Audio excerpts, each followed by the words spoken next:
Your reading has been pissed in. Film at 11. I'm Michael Jordan. Stop it. Get some help. We'll do it live. Fuck it. Do it live. I'll write it and we'll do it live.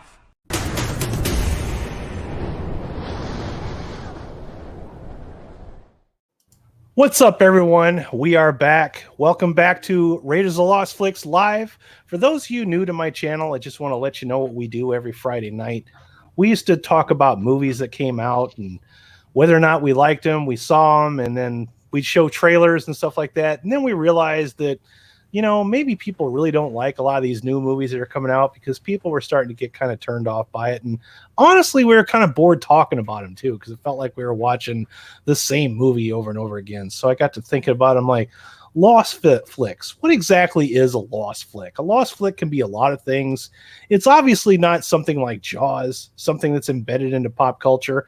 It might be a movie that just got forgotten over time. Doesn't necessarily make it bad, although sometimes it does. But now every Friday we get together and we watch famously bad movies. Maybe not so famously bad movies, but we definitely watch some bad ones.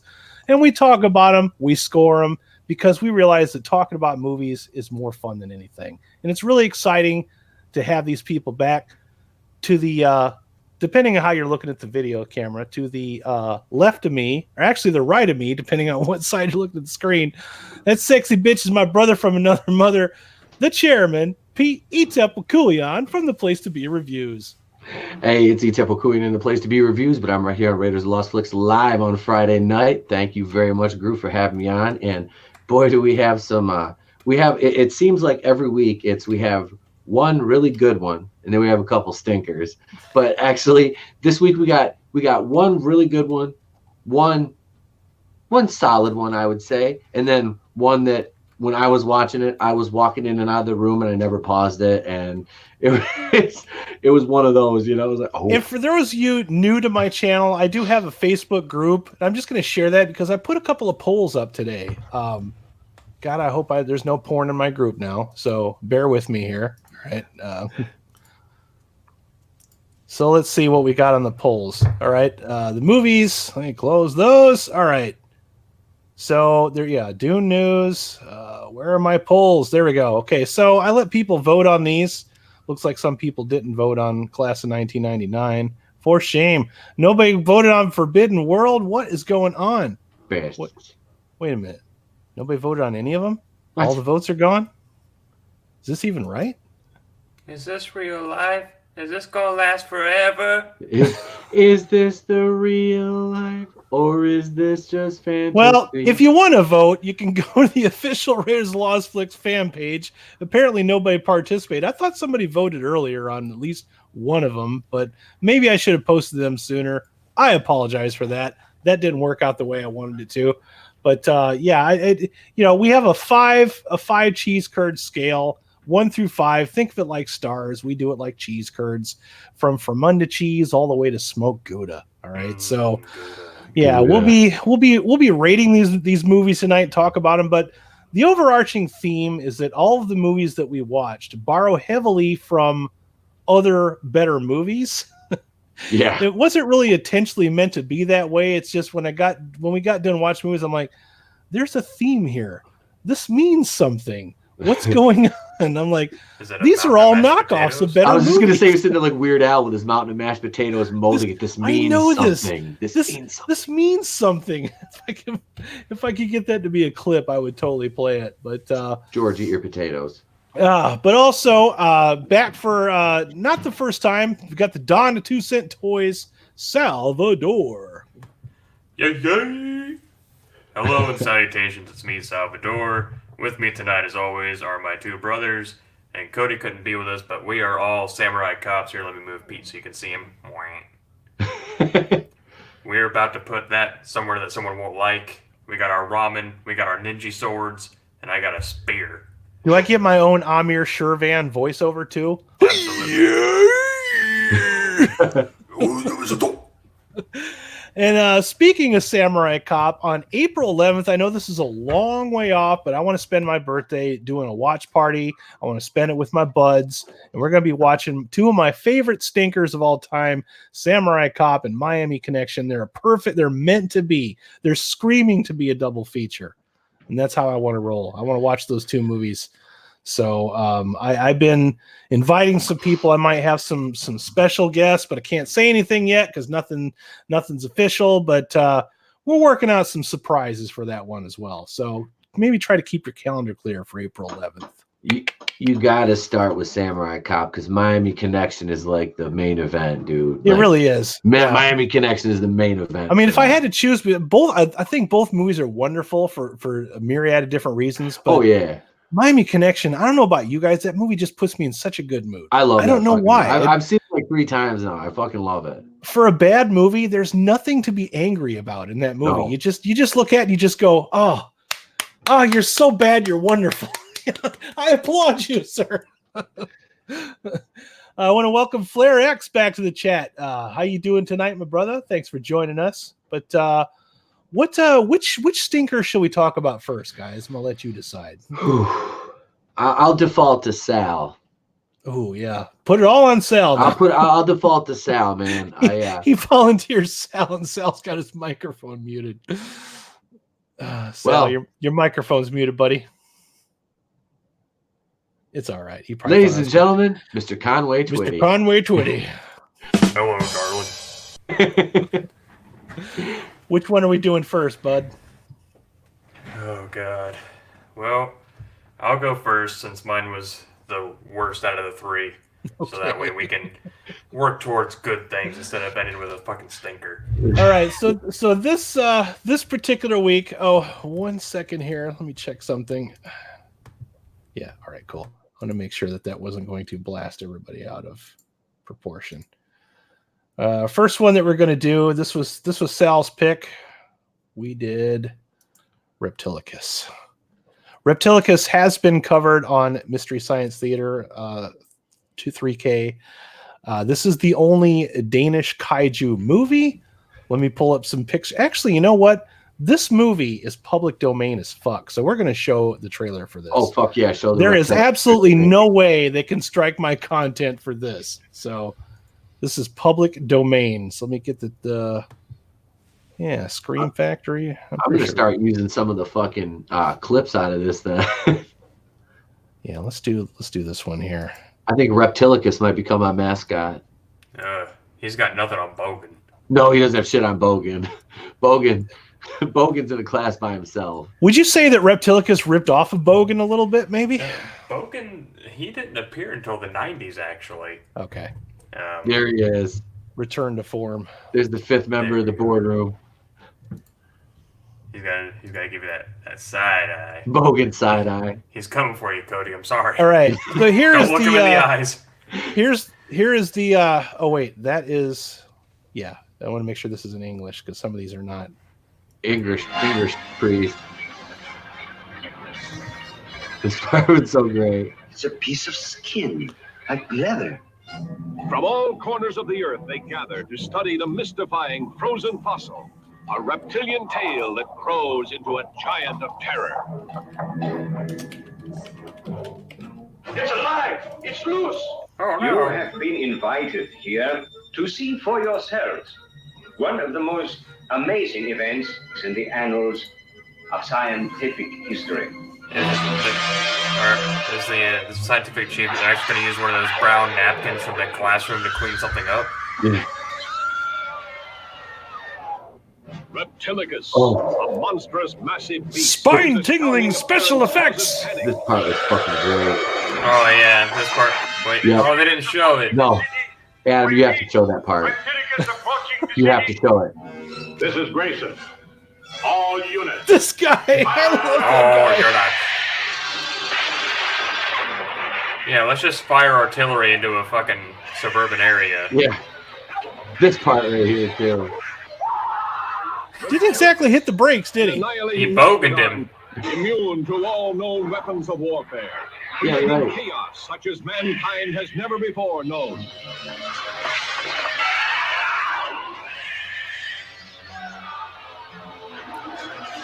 What was his end game there? Why was he raising the bridge? They never explained that.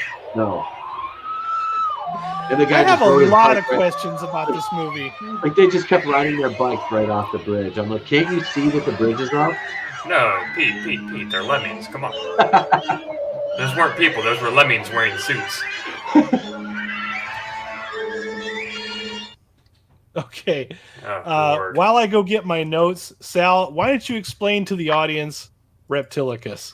Okay, so Reptilicus was, as we mentioned earlier, it's the only Danish kaiju movie. That's its one thing. Like, that's in the annals of history, that'll be its one thing. It came out in 1961. As far as I can remember, they filmed the whole thing in Danish with Danish actors, and they refilmed it with the actors speaking English, except for like one character, two characters that they changed or something because they couldn't speak English. That's why a lot of them have accents, and the general has a very kind of accent like this because he's trying to do his best American accent. It's the best part of this movie for me. So, you can see him right there. There's the general that we're talking about. There's a lot of sons in this movie. Grayson, yes. Peterson, Svensson, Sen or son. Yeah. Lots of Svens, lots of fucking Pieters, and lots of white people named Son. Yeah, there's a carrot in there for those that are keeping track at home. It's not very good at all. And I owe you guys a public apology. Sal had asked me about Reptilicus. He showed it to me. I said, "Oh, that one's actually pretty good. It's a pretty good knockoff." And then after I was watching it, like probably about 5 minutes into it, watching it without Mystery Science Theater 3000, I missed them dearly. And two, I realized it was not the movie that I remembered. There's a lot of Godzilla knockoff movies out there. The one that I was thinking of was Gorgo, and I don't know why I got that one mixed up with this movie, but that one is way better than this one. So I apologize to you, Sal. I lied to you, and I didn't realize I was lying at the time. So that is okay. I subjected myself to it. So, but to be fair, where's my to be fair? I'm too slow today. There we go. Okay, now to be fair. To be fair. To be fair. To be fair, it's better than Velocipaster. Oh yeah. I apologize to everyone forever for unleashing Velocipaster onto this fucking planet. I'm not even the one that found that movie more attention than it'll ever get in its entire existence. Velocipaster, that was hurt. Now, that hurt. The key difference is that Reptilicus, while this was at, I'd say, maybe not even the height, but there were a lot of kaiju movies in the 60s, like Gamora, Godzilla, you fucking name it. Kaiju were or not necessarily kaiju, but just big monsters were the thing. Force perspective, puppet monsters and all that, like Clash of the Titans, things like that. So they were trying to cash in on that, but they were trying to be their own thing. Where Velocipaster failed is they were trying to be bad on purpose. Like Reptilicus, they were trying, but you could tell none of the actors there, they were like, I acted in a church play once when I was 10. I was Shepherd Boy number 2. Some community theater. Yeah.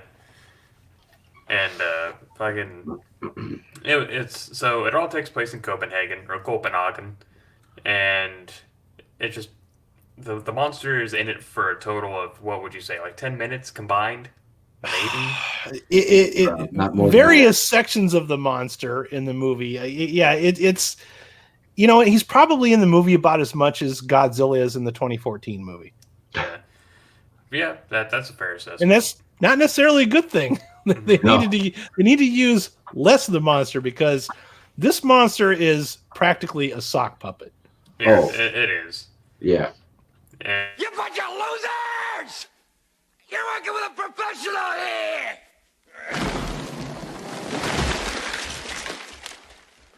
Nice fucking models!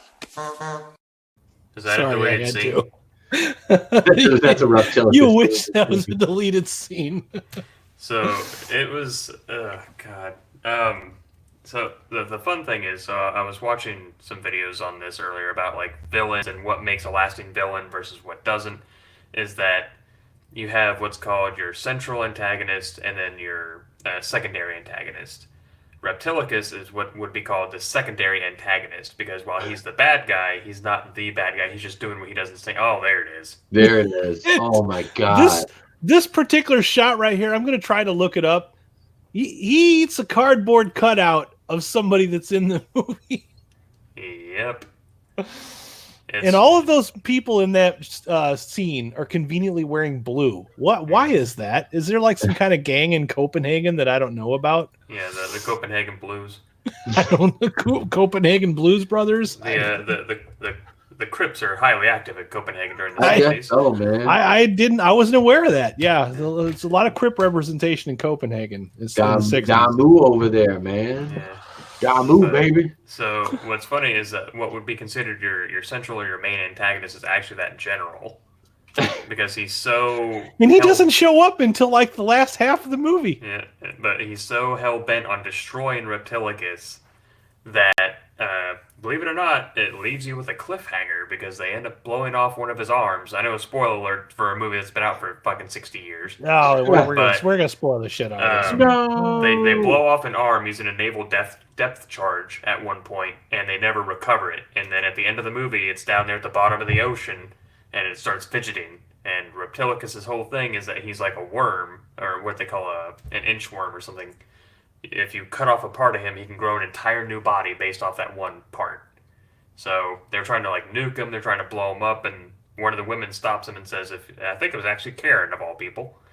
She says, if you blow him up, then we'll have 1,000, fucking Reptilicuses running around because they're all going to grow a new body. So... And you know what? That's never they don't ever establish how or why or how long it takes for a piece of Reptilicus to grow back. It's like it happens whenever it's convenient for the plot. I want to know why they never thought to just shoot him with an obscene amount of like I don't know liquid nitrogen or something and freeze him. Yeah, I thought for sure they were going to freeze him because it'd been a while since I seen this because last time I saw it was on Mystery Science and I couldn't remember how they killed it. The way they kill in this movie is dumb. Dude, he just blows up, basically. Yeah.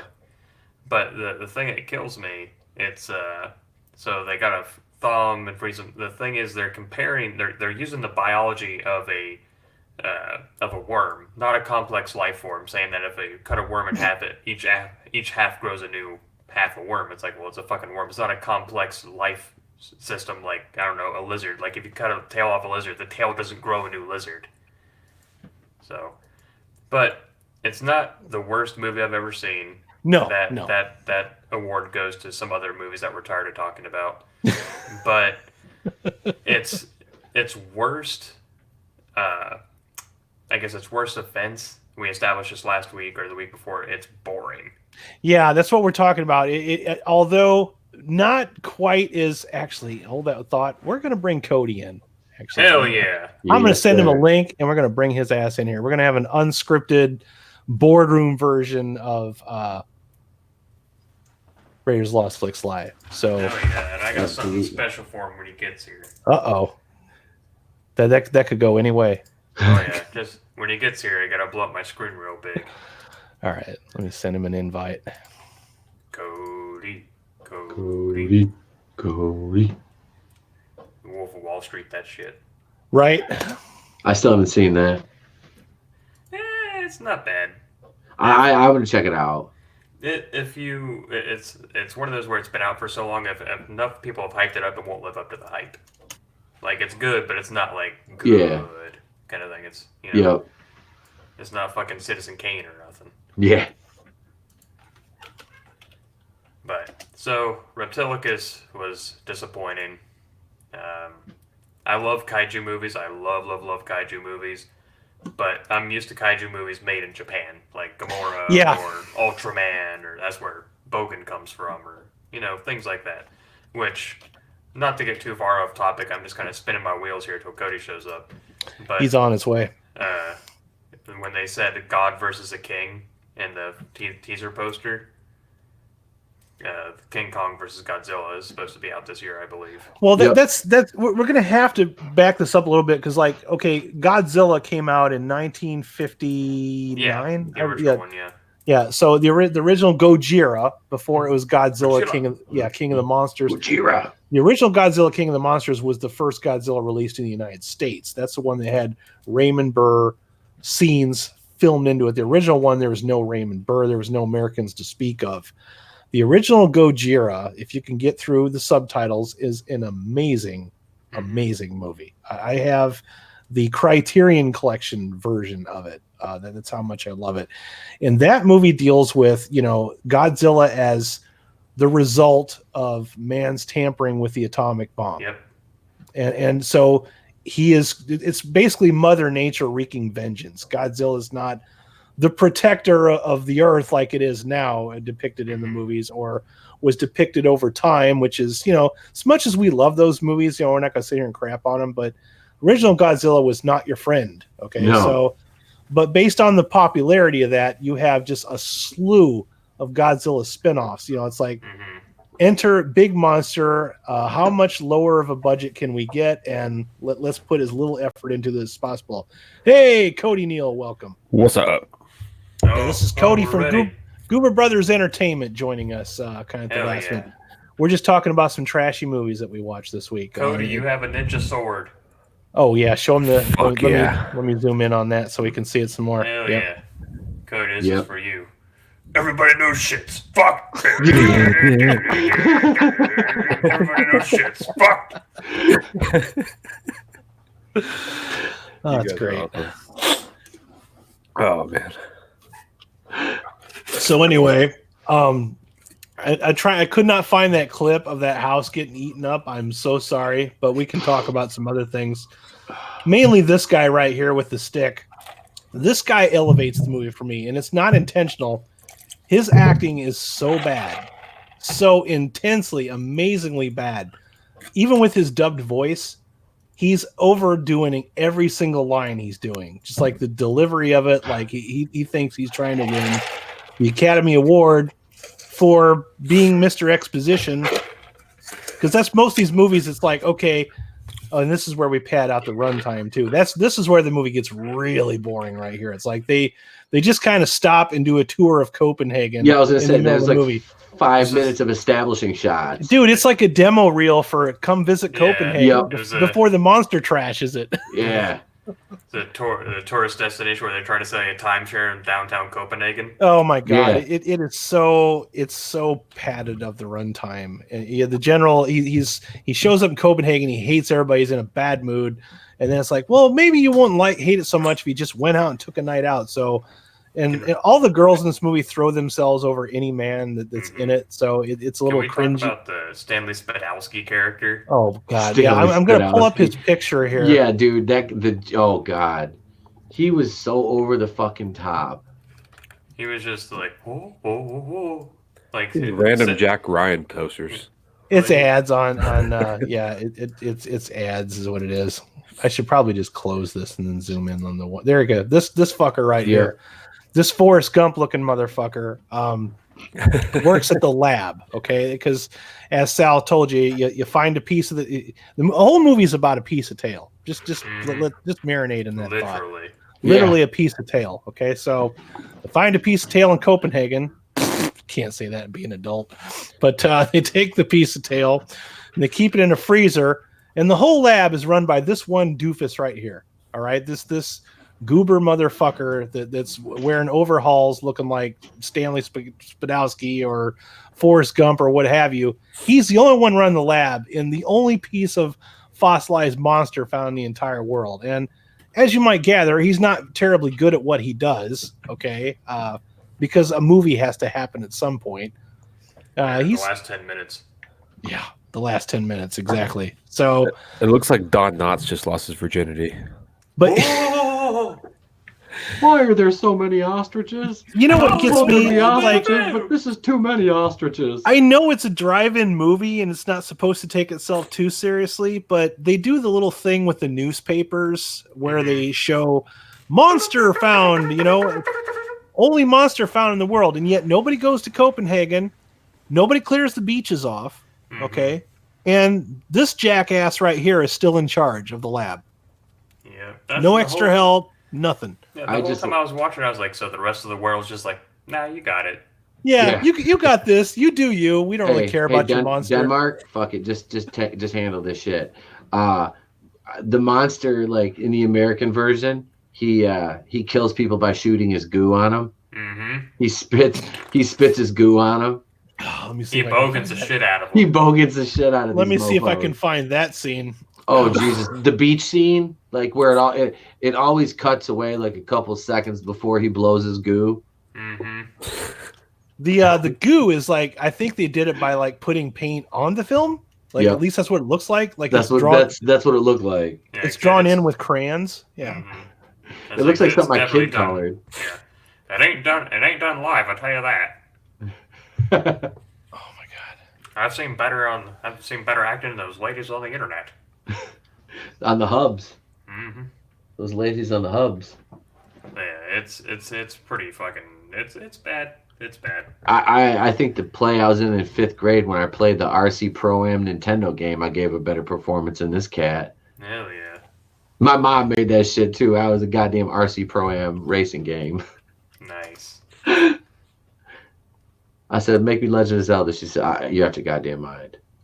I can't find the picture. I can't find the picture I'm looking for. I probably would have to show like the entire movie. But yeah, when he spits venom, it's pretty comical. Oh yeah. It's They're like, fuck it, we'll fix it in post. Mm-hmm. We'll fix it in post. There he is. Okay, so this is General Grayson. This guy saves the movie for me. On Mystery Science Theater. Yeah, this was on the first episode of the new Mystery Science Theater.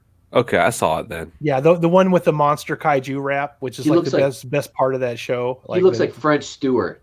That's it right there. He looks like French Stewart. This guy is fucking hilarious.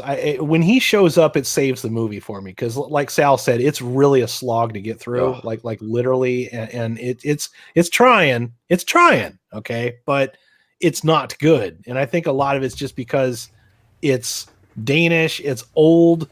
It's the budget's about tree fitty in this movie. You know, I need about tree fitty. About tree fitty. So. But when this guy shows up, he's like, let me zoom in here. He's like, paging Mr. Herman. Mr. Herman, you have a telephone call at the front desk. That's exactly how his performance is in this movie. What is that called? It's like ASM. It's ADR. Yeah. ADR. Yeah. Trying to remember what that stands for. It's when you dub voices in post. Like you can't. So probably the guy that they brought in to do the English part, maybe his English was not so good. Because his mouth is moving in English, but the voice just doesn't line up with the scene. You know what I mean? Maybe his accent was too thick or something. I don't know. And I tried last night to find like an isolated clip of just him talking without downloading the whole movie because I just didn't have that much time to contribute to Reptilicus. But I couldn't either. You guys can watch this movie. I recommend watching on Mystery Science Theater because it makes it a lot less boring to get through because they like to cut away and do a lot of gags and stuff like that. This movie is begging to get made fun of. I did a little research on this movie as well. Let me pull up my notes. Look at Flarex's comment. It says an army dress jacket with an Air Force officer's cover. Great wardrobe there. Oh yeah. He also has a battle E ribbon with no E on it. There is no effort put in this. This is like Ed Wood level here. Not a lot of attention to detail here. No. Yeah, they didn't have any of that. They're just like, just keep filming, just go on with it, it'll be fine. Spinde bunde borski borski. Bork. All right, so I can't believe I got this many notes out of this movie because I just kind of gave up after a while. Who is Sidney Pink? Well, that's the director. His name is Sidney Pink. Why is he doing the pink and one in the stink? They drill its blood or skin, and the skin has a heartbeat. Did you guys notice that? Like a hunk? Yeah. Like every hunk of this animal has a heartbeat. Mm-hmm. Reasons. How many drills does it take to get to the juicy center of a Reptilicus? Just one. Just one really long one. And also, and I've noticed it like the last 3 or 4 movies that I've watched have narrations in them, and I wrote down, is this narration necessary, or are we just doing that because better movies did it? I think they're doing it because they don't know what else to do. Yeah. Like, we need words here. Explain what's happening. Because words. Also, I don't know if you guys noticed this, but do all labs have shag carpet? They should. Yes. Yeah. It's If not, highly they absorbent, should. so when they drop, sorbitol acid. They're or little whatever, beakers of liquid that they're pouring because that's what all scientists do. Is they're always stirring something or pouring I one know, beaker like, into another beaker. How did it? And none of the beakers are ever labeled. Like, No. how do you just go like by color? Because always Well, like, these if bright they're going to colors label in it, the they movie. would label it plot, plot Yeah, point because 2, plot. MacGuffin sauce. Yeah. MacGuffin sauce. That sounds good. I'll have some of Like, that. okay, so I realize it's a low budget movie, and if you want to have a lab, you're just going to take a table, put some beakers on it, and then have some guys in lab coats. But if you can't afford to actually film in a lab, maybe don't have the camera up here pointing down so that you zoom in on the dirty carpet that they're standing on. Mm-hmm. I really like to think that they just found like a local middle school or a high school and used their chemistry lab for that. They use those scenes a lot. And somewhere in that room is a stack of those thin ass brown paper towels that don't soak up anything. They just move water around. Yep. So that's what I like to think is actually what's in there. I still have nightmares about those paper towels. Just something about your fingers running across those just sends chills up the back of my spine. I hate those. And they always, like when you pulled them out of the dispenser, they always smelled weird. Mm-hmm. I always They used had to a look at weird one of those smell. up close, and I would wonder, like, who did this used to be before they turned him into a paper towel? Like, seriously, like rolled him through the ringer. Do you know how many? Oh my God, Jimmy! Do you know how many Guatemalans it took to make those paper towels? Oh my God, dude! I'm sorry. El Salvadorians. I'm sorry. Hey, what you got against Salvador? So, scientist's daughter, a little slow, maybe. Did you get that at first? Like, she comes running in the room and runs up and kisses dad, and I'm like, I love you, Jenny. She's a little slow, isn't she? Her eyes were a little too close together. Okay, Jenny. I'll go take care of the egg, baby. I'll raise the age, baby, Jenny. Her role in life is just to throw herself at any man that walks into the room. That's the other thing I know. Think that's. I think when they made this movie, they were trying what would American film companies do if they made a monster movie? And then they saw like an American film from like the 30s, maybe Gone with the Wind or some shit, and they're like, okay, so women act like that. Oh yeah, here, Cody, right here. This right here is a cardboard cutout that goes into the hand puppet's mouth as it's that happened. It's been so long since I've seen this movie. It's been at least a year and a half. Just watch it. If you're gonna watch it on Mystery Science. Yeah. The hand puppet from the Fright Zone, He-Man, Masters of the Universe playset looks better than Reptilicus. Yeah, it is Reptilicus. Hey, look who we got. We got Ray's Double Dong. What's up, Chris Wick? Chris Wicks, buddy. Shout out to Chris Wicks for saving me. Oh, Chris Wicks, I'm gonna need your help, buddy. I just did some more TMNT stuff and some more ninja stuff. There's a bunch of weapons I don't know, so stand by in the comments for me when those go live. Awesome sauce. So this dialogue hurts. It's Facepalm City. Never go full retard, Peterson. He's full retard. There's at one point where like the little aquarium says electric eel, like a big sign pointing down electric eel, because reasons. It's just out in the hallway. And of course he has to stick his hand in there. Yeah. Well, that's the other thing. Like he puts his hand in there, and he's all like, acts like he's getting shocked. I'm like, that's not how electric eels work, but okay. I think I might be able to find that scene.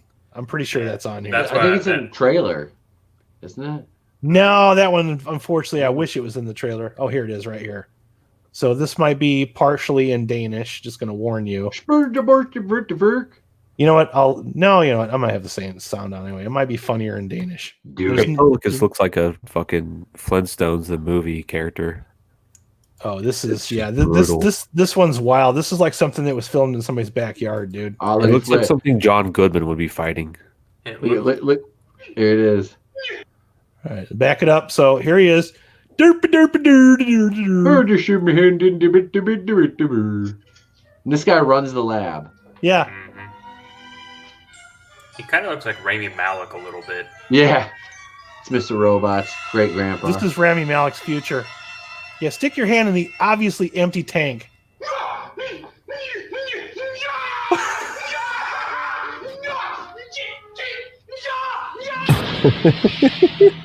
And suddenly he's fine, but his hand's still in the tank. Acting! I'm acting! That is Kramer. That is Kramer. Never go full retard. All right, here's the American version. This is the one that we watched.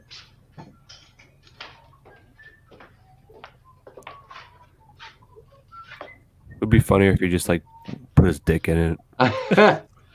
He looks around like Peter Griffin. He's like, This is how Bogan was made. this is how Bogan was made. I'm pretty sure this is obscene. You see all the ADR going on?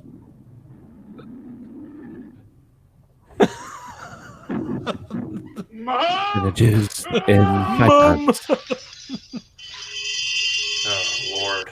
Where'd those plants come from? The American version needs plants. We need some foliage in that lab. That's supposed to be sterile, but put some plants in there, please. Oh God. Plants. So yeah, that guy. All right. So a prehistoric. Okay, wait. Let me back up a little bit here. See, that's the other thing. So, I'm sorry to interrupt. But No, go ahead. That was a point I was going to make earlier. So, for those who may not know this, I'm somewhat of a historian myself. So the Danes and all of that Scandinavian countries, they have a very storied history with a lot of mythology in it. They could have chosen any monster to make a kaiju movie from, and then make up their own. Like, they even talk about, like, Denmark was created by this god that did this. That's right. Did They that. referenced him in their own movie. Yeah, so I was like, oh, okay, so this is going to be based on, like, the fireworm, or it's going to be based on something. Nope. Chuck Testa. But Sal, this big Hollywood picture. Yeah. You're going to be a star, kid, a star. See? It's the 2020s. We got to talk like this. Did you notice that when they were chopping up the tail, it looked like an ice cream cake from Baskin Robbins? Ice cream cake. All I could think of when they were looking at that section of tail that was in the freezer was Diabetes. Ice cream cake. Yeah. It was... Also, these scientists are borderline perverts, man. Like, they're really like a bunch of fucking horn dogs. Did you get like creeper vibes off, especially like the main guy that had like a mysterious heart attack off screen? That was weird. He's that guy. He's done some things to a few lab assistants, I'm sure, against their will with chloroform. Chloroform, more like boroform. So, that describes Reptilicus perfectly. Boroform. There you go. Filmed in Boroform, 2020 vision. I saw this like cleansing like juice shot in Publix like the other day, and it had chlorophyll in it, and I was like, you're just like more like chlorophyll. Yeah. And my girlfriend's like, shut up. So I wrote down that the movie gets better when General Tons of Fun shows up, because I couldn't remember his name at the time. It was General Grayson is his name. Everybody's his son, so it's hard to remember their names. General Dick Grayson. And they're all white people, so I can't tell them apart. Yeah, Dick Grayson. Oh.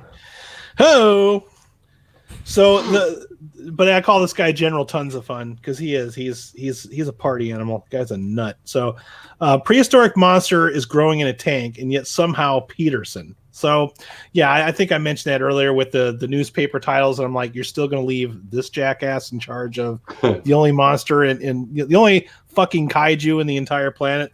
Gotcha. All right. Let's pad the runtime out with this long sightseeing experience. We agree it's a timeshare presentation. Yep. Oh, there's a quote in the movie that really made me just throw my hands up in the air and go, what? The guy that originally found the piece of tail in the first place, he said, other people are stubborn. I'm firm. Was that like some kind of homophobic reference, or I feel like that was probably a mistranslation. Oh, it was weird. I think it was lovely. Whatever it was literally the gayest comment since How Do I Quit You? Like, really, I can't quit you. And yeah, the kids never leave the beach during the bombing of the monster. So, in Jaws, a girl gets killed, they close the beaches. In this one, they're fighting the monster out in sea. Well, according to the movie anyway, it's just not done very well. Yet people are still playing on the beach while explosions are going off about 30 miles offshore. I mean, to be fair. To be fair. Okay, now to be fair. To be fair. To be fair. To be fair. Are you fucking high? Yes. Yeah. I wish. So I am. They do Lucky. that. Like they refuse to leave the beach because it's fucking Denmark. They've only got about 10 minutes out of the entire fucking year where they can go to the beach and not freeze to death. Fuck that kaiju. I'm staying on the beach. If I say it's safe to surf this beach, it's safe to surf this beach. I love the smell of napalm in the morning. The tide is high. Da-da. So, you know what? I think we're done with Reptilicus. Let's give this a score, shall we? I'll go first. I'm going to be jealous and go first. I'm going to give... I didn't hate this movie as much as you guys did. I'm happy that it exists. It was not an insufferable bore to sit through. I was bored through chunks of it. I was staring at my phone trying to figure out who was responsible for making the movie. But then once General Tons of Fun Grayson shows up, I started laughing uncontrollably, even without the laugh track in the background in the Mystery Science Theater guys. But then again, I enjoy bad movies, so I'm giving this one a government. This is a 2 out of 5. I think if I gave it anything higher than that, I'd be giving it too much service. So that's my score. Let's see. Let's go with. I won't make you vote on it, Goober, because you haven't seen it for about a year. So It's been a while, but I remember laughing my ass off at it. It's funny with the Mystery Science guys because I was sad that they canceled that show because I thought those riffers did a pretty good job. Like They were really good. They were good. I was just ripping on it. Like me and my dad were watching it, and he was like, "Oh, I remember that show." So we started watching it, and You remember the show or Reptilicus? The show. The show, gotcha. And me and my dad were going at it, dude. We were roasting that movie. It was so funny. I grew up during the Mike Nelson days, so he was my guy. But I think I'll let Sal go next since he picked this movie, and we don't blame this on you. Like I said, I saw this and I remembered it being better, but I think it's because I watched Mystery Science. But if you had to give this a 1 out of 5, what would you give this one? I would give it a gracious 3 cheese curds. Okay, Velveeta. Yeah, only because it tried to be something. It was boring. The special effects were bad, but it tried to be something. And even with bad acting, you could tell the actors were trying to be there. Like they weren't phoning it in. Like they were bad actors, but they were there trying to do it. They were doing their best Danish kaiju performance they possibly could come up with. Right. Yeah, that's cool. Pete.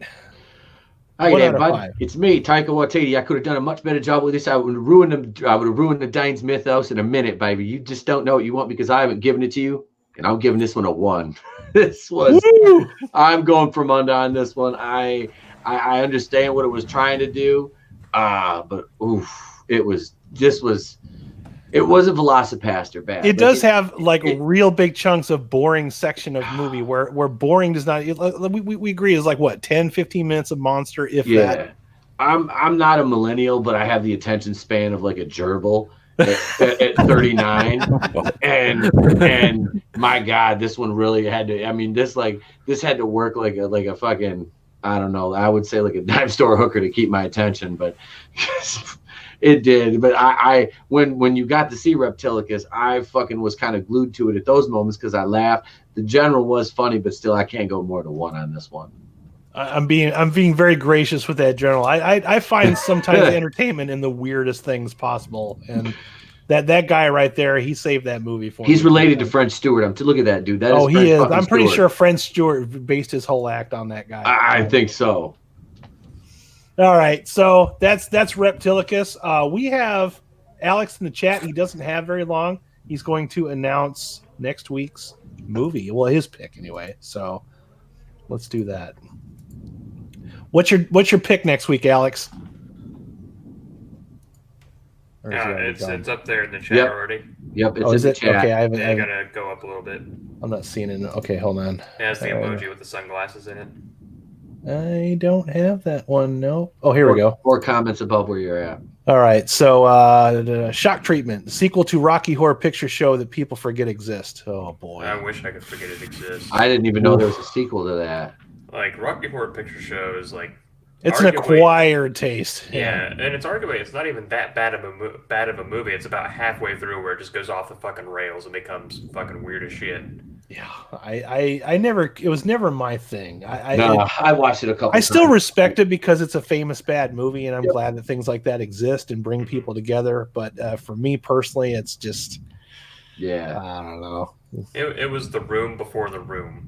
Like, people still there's still midnight showings across America. People still dress up and go, and they do the shadow cast and all that kind of shit. I went to a few of those in college, but they're always fun. Movies like that and like Reptilicus and all that, they're better with a group of people. Yeah. Yes, yeah. Reptilicus is definitely something you could get some popcorn together and bring some people over and just rip on the hell on. If you're into that sort of thing. It's a dying art form, but I believe it's an art form.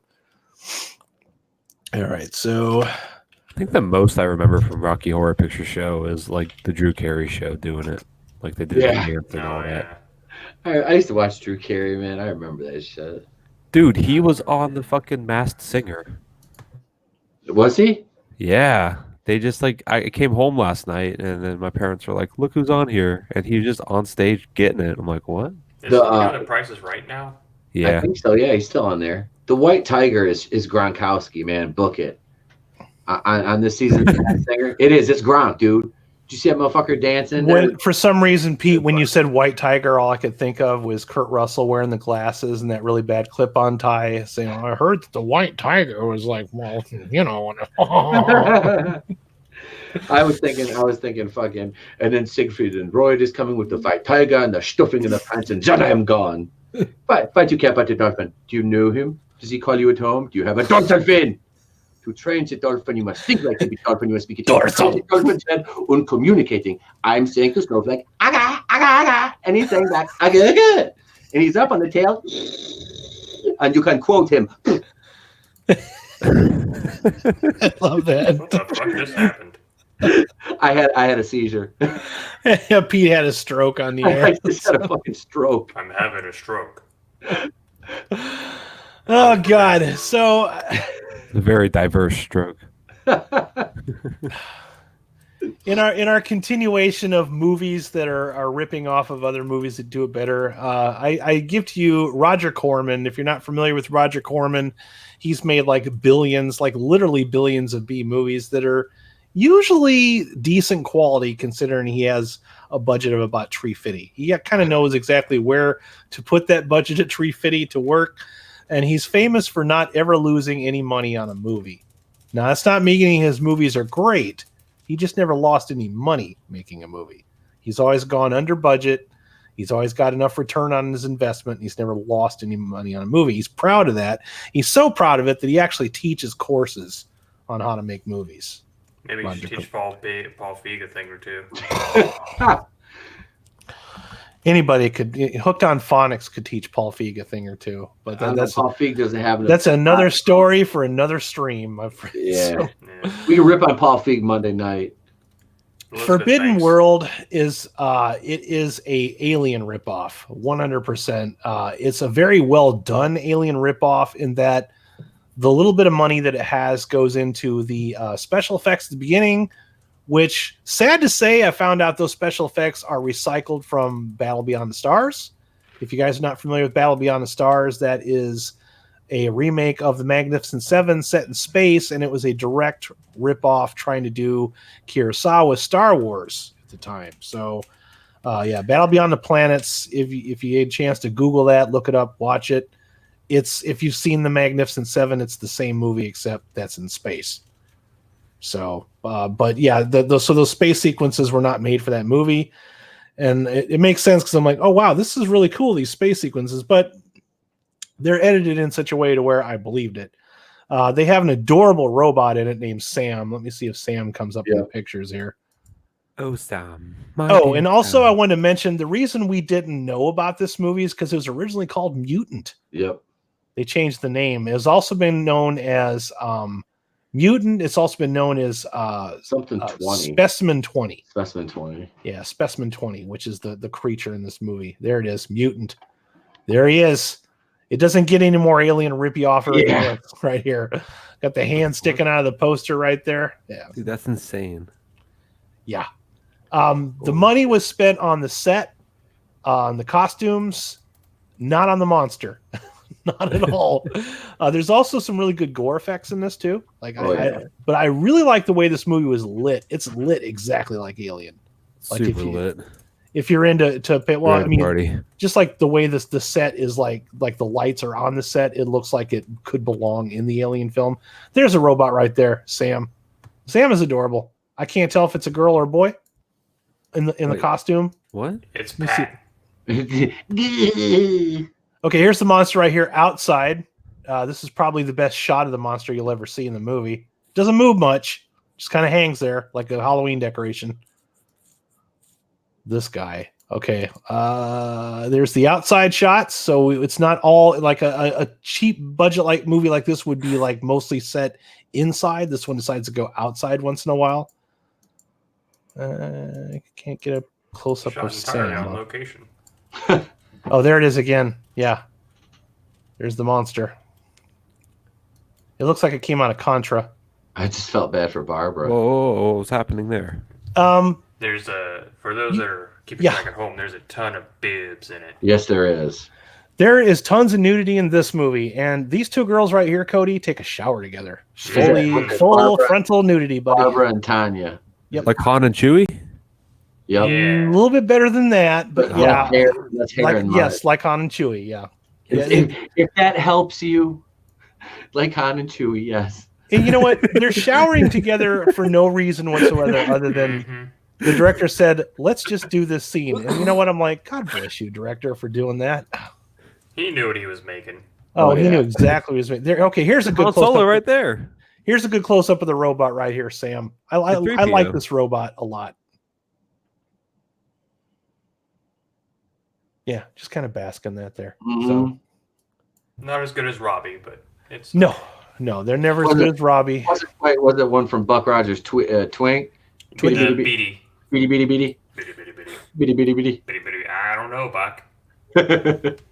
Now, see this shot It's of got the a alien butt right on its head. This shot, it looks pretty good the way it's lit, but yeah, this alien, it looks like it was made by paper mache and garbage bags. It's papier-mâché. It's French. Lit up better than Godzilla. It is lit, yeah. Okay, here we go. Right here, Cody. They're on their way to the Yeah. shower or out of the shower. Okay, I wanted to get this hallway right here. See this right here, Pete? Like These fire are- dread. This set looks really good, but once I tell you what it is, you'll never look at it the same way. These are sandwich containers. Yep, stuck I to can this see wall. it. I can see it now. Holy Now you crap. can see it now that I've drawn attention to it. Yep. Yeah. Because you can see at the top of them the little openings. Here's a fun fact. Do you know who made this set for this movie? One James Cameron. No shit. James Cameron made No that? shit. James Cameron did this set. Because that's what he did. He worked behind the scenes before he started making movies and becoming a Titanic sinking billionaire. Before James Cameron lowered the bar. He did Right? this. Yeah, he did this. So, It's crazy. Those are all fucking styrofoam sandwich containers. hey, girls in this movie are hot, though. They're not Yes, they are. scientists, but they are there for sexual purposes. I felt bad for Barbara. Here, all they were trying to do is communicate with this thing, and it was working. And then it says, what did it say? Wait for response. And Barbara sits there and waits, and then gets skewered. Now, this motherfucker right here, he's a cokehead and a voyeur. Oh, dude, yeah, he was creepy as fuck. There's like this long sequence where the music's going, and like the guy the marshal that shows up, like this girl just like walks into his room, and she's like, "Hey, you wanna, and he's like, "Don't mind if I do."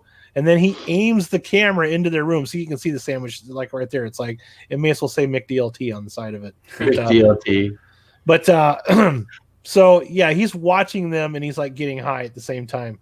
And the scene just goes on forever. Like they just like showing this love scene. It's kind of awkward. They like kind of cut back and forth, wasn't it? They kind of cut They around do. to it. It's like a lot of weird cutaways. A lot of weird cutaways, yeah.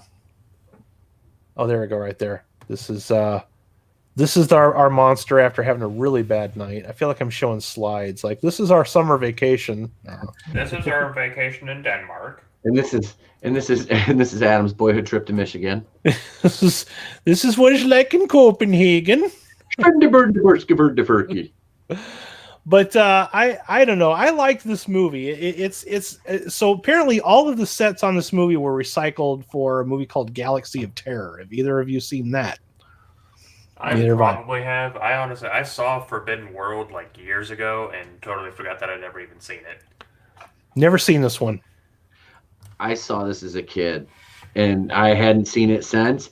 And when I was watching it, when the guy, what's his name, Dwight or Dwayne, got killed, the first guy, like the janitor, he was sticking his face in there, and he closed it, and the fucking thing jumped on him. But he wasn't quite as dumb as what's his name, Peterson from the last movie. Yeah, he wasn't as dumb as he wasn't wearing suspenders. Oh, guys want to hear another little gross fact? They're not going to show you the scene, but remember when he goes into the lab? There's a lab this monster has gone into, for the people watching that don't know what the fuck we're talking about.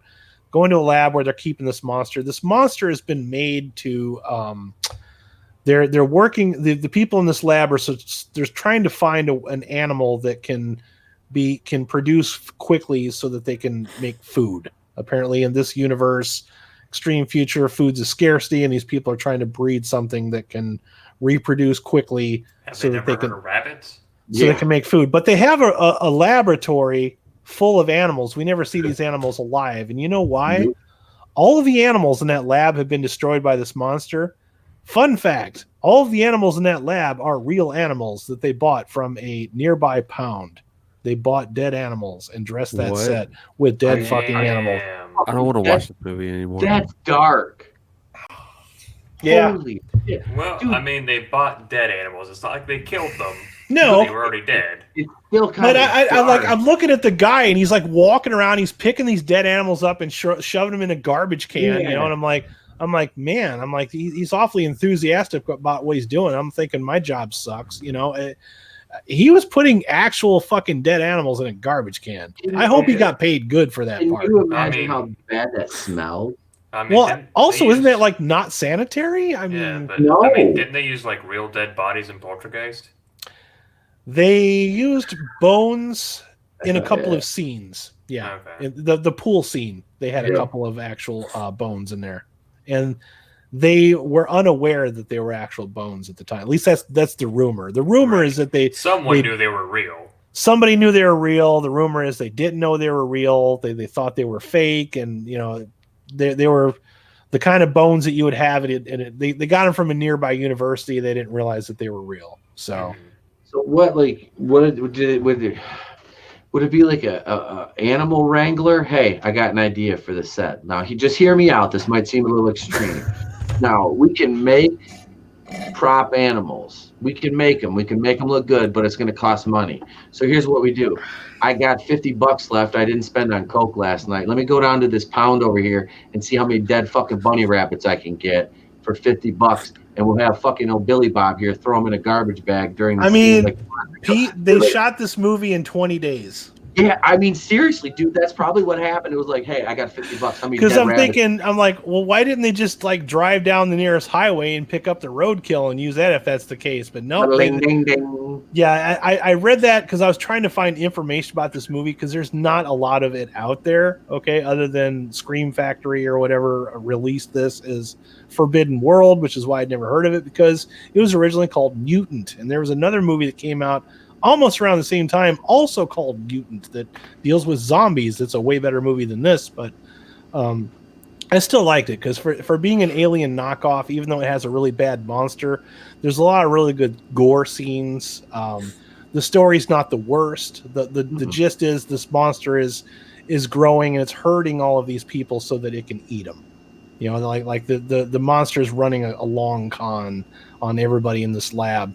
It's just that the monster itself is horrible, like not done well at all. But the gore scenes are pretty legit. And the way that they kill this monster, spoiler alert, one of the doctors that's been working on this species has cancer.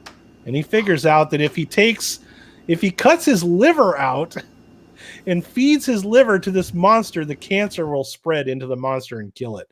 So they have to do an emergency surgery, like remove this guy's liver while he's still like lucid and awake because they can't find the drugs they need to knock him out in time.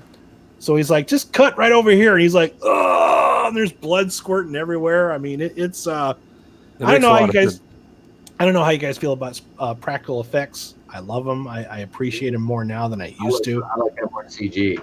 we took them for granted when we were this age because we just kind of figured that that's the way it always was going to be. And it's like, oh, CG, we can make everything look absolutely real now. Not so much.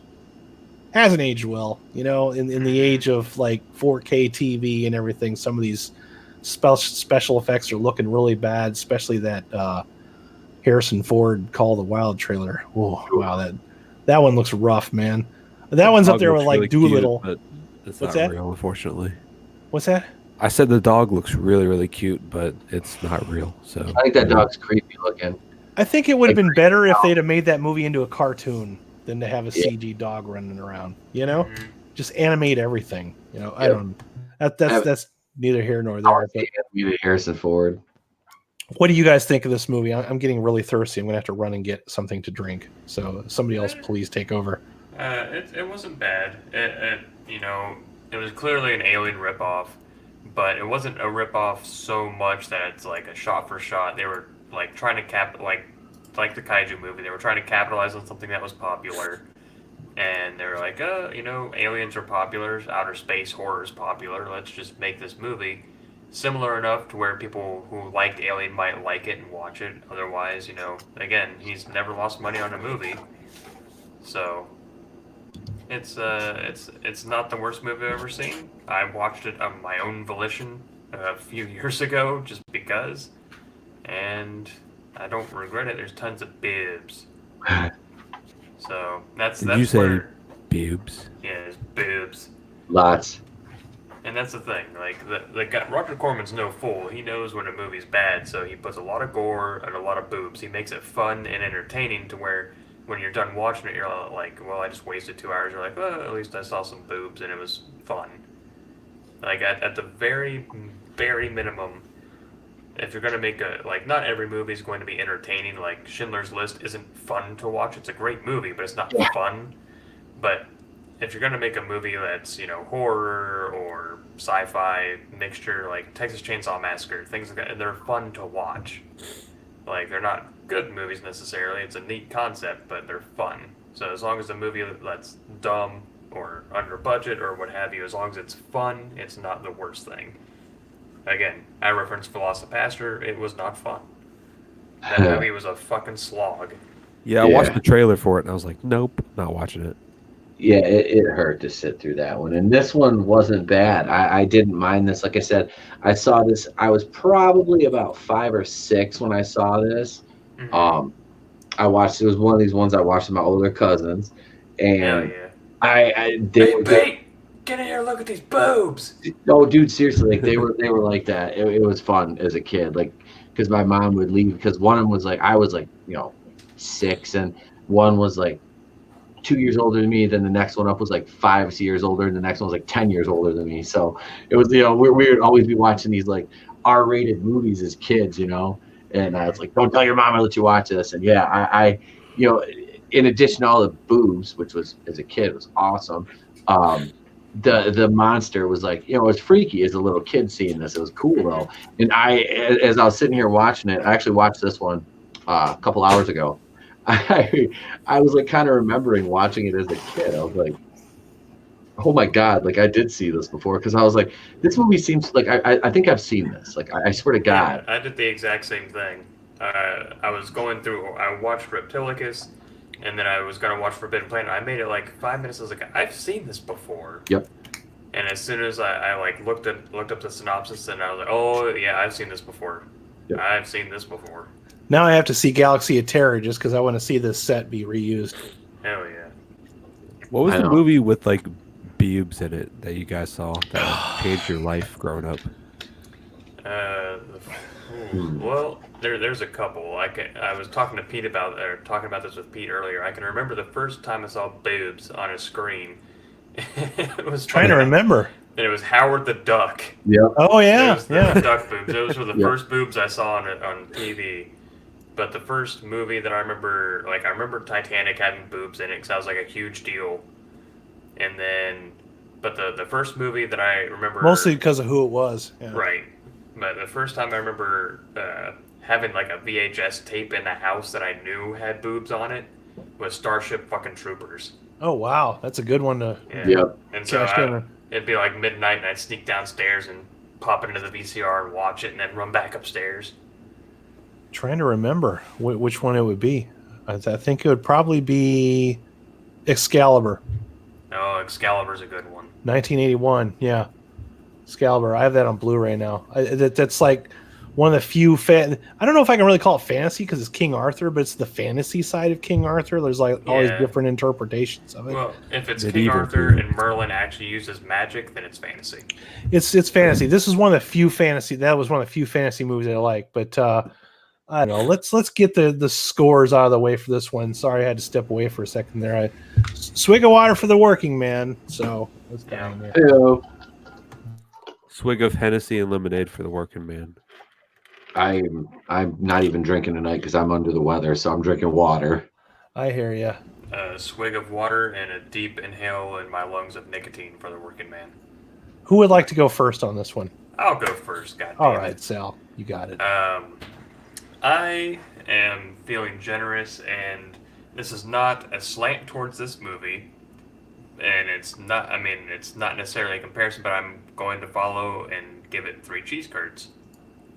It tried to be something, it copied a little too close, but it was entertaining, there was boobs, but at the end of the day, it just wasn't, it's not good enough that I'm not going to go out of my way to watch it again. Yeah, I couldn't say spending like more than $4 or $5 on this on a DVD. Mm-hmm. I bought it, like I know I own it because that's how I saw it, but I think I got it on one of those like 10 like monster alien packs. Yeah, this is one of those ones they would probably shove into a set, like sci-fi aliens or something like that. And those are always the best when you can find those because you find some like hidden gems in there sometimes. Mm-hmm. So, yeah, I had to bring up my Ninja Turtles. Oh, nice. Yeah, these are also all my my soft heads. Hell that's yeah. what she said. So, yeah. Giggity giggity. I bought that set. I don't have it out right now on display, but I have that set that GameStop sold. I broke down and got it. I just filmed my review for that today, finally. Nice. I've had it for 3 months, and I finally filmed it. What do you think, Pete, of Forbidden World? Well, Forbidden World, I honestly, like I said, I like this movie. It bit me right in the nostalgia bug because I saw it as a kid, and like you said, the effects, have they aged well? No. Was it a cool and fun movie to watch? Absolutely. I don't regret watching it. Something honestly, if I ever found it like the $5 bin, like you said, I'd probably buy it just to have around because it's a fun little sci-fi movie to watch. And I'd give this one 3. I'll go 3 out of 5 on this one. I'll make this Velveeta. I can make some decent microwave nachos with this. Good stuff. You can use that Velveeta to make some macaroni and cheese noises while you're alone. Oh boy. I'm going to sound like I'm just kind of echoing you guys, but I think I have to go with 3 out of 5 as well. As I said before, I appreciated the way it was lit. I didn't go to film school or anything, but I've seen like enough movies to understand what works and what doesn't. They do borrow heavily from Alien, right down to the opening scene. Like, I don't know if you guys noticed or not, but like you can see the numbers kind of glowing on the helmet of the robot. That is a scene exactly out of the first Alien movie. Like when they're waking up out of cryo sleep. And of course, the main guy in the movie, he's waking up out of cryo sleep. This movie knows what it is. It's a drive-in movie. That's why there's like a lot of boobs and sex scenes. And even though they're awkward as hell, at least they picked a couple of really pretty ladies to do that with. And I enjoyed that too. I was never bored watching this one. All right. Never once bored. They really went overboard with the gore. Kind of appreciated that. I appreciated this movie. Probably had, like I said, a budget of about $350. And, but yeah, I wouldn't go out of my way to stalk this one down like I do some other movies sometimes. But I do think it's kind of a dime in the rough. It's something that I would watch on occasion, but maybe not go out of my way to track down. So yeah, I think 3 out of 5 is very fair for this movie. It had a budget of Tree Titty, exactly. But hey, we always say that if you're going to make us watch, a bad movie, you owe us something. Like either give us boobs, give us violence. Make it fun, have a really bad performance that's so bad that we like it. This movie delivered on all fronts. It had a little bit of everything there. So I got a way of you ranking movies with boobs in it. Oh, yeah? Like rank 1 out of 5 boobs? Just pumps and lotion. How many lotion pumps? So like 3 out of 5 pumps of lotion. Oh yeah, that's not a bad idea. I actually kind of like that. You can get like a little Johnson Johnson lotion bottle. They would absolutely know where we're coming Vaseline. I from. don't know. You go. Lotion pumps are how many tissues? There you go. All right, so we saved the best for last, and that is Class of 1999. Pete did his homework on this one, so take it away, Pete. Tell us about Class of 1999. Class of 1999. To graduate is to survive was the tagline from this movie, written and directed by Mark L. Lester. It was released by the Vestron International Group, which, as Adam and I were talking about off air, went bankrupt shortly after the release of this movie, sadly. And the synopsis, in short, is a principal's attempt to demilitarize his high school battle zone with android educators backfires. Now, that synopsis really undersells it does the depth of this plot, because the principal, Dr. Langford, is played by, and we can go over some of the cast here. Well, first of all, this made $2.4 million at the U.S. box office. Not a huge widespread release for this one, but it was. This was released in 1990, and yeah. So Dr. Miles Langford is the principal, and he's played by Mr. Clockwork Orange himself, Malcolm McDowell. Well. He turned in a good performance in this. His daughter Christy's played by Tracy Lind, who is credited as Tracy Lynn in this movie. Our main character, though, is Cody Culp. He's played by Bradley Gregg. We have Stacy Keach, of course, is always a joy, as Dr. Bob Forrest. Mr. Briles is Patrick Kilpatrick. And if you've seen this movie, you'll know Patrick Kilpatrick plays like always. He usually plays the thug in everything. Let me see if I can find a picture of Patrick Kilpatrick. Here we go. Miss Connors is played by the vivacious, beautiful, four-pump worthy Pam Grier. And nice. Mr. Hardin is played by John P. Ryan, who you remember from last week's. My pick from last week was Avenging Force. He was Elliot Glastonbury, the main villain, and he sticks to form and plays a tremendous villain in this movie. Mr. Burr, let's see, Sonny is Cody's his older brother. He's Darren Burroughs, and Angel is Joshua Miller. Angel is Cody's youngest brother. So Angel is also the kid from what other movie? The Children of the Corn. He played Malachi. Yeah. Yep. He's the one that's wearing the hat and doing all the preaching and everything. Yeah. Here's Patrick Kilpatrick right here. Yep. Give praise to he who walks behind the rose. Yeah. That movie sucks so much. I don't know.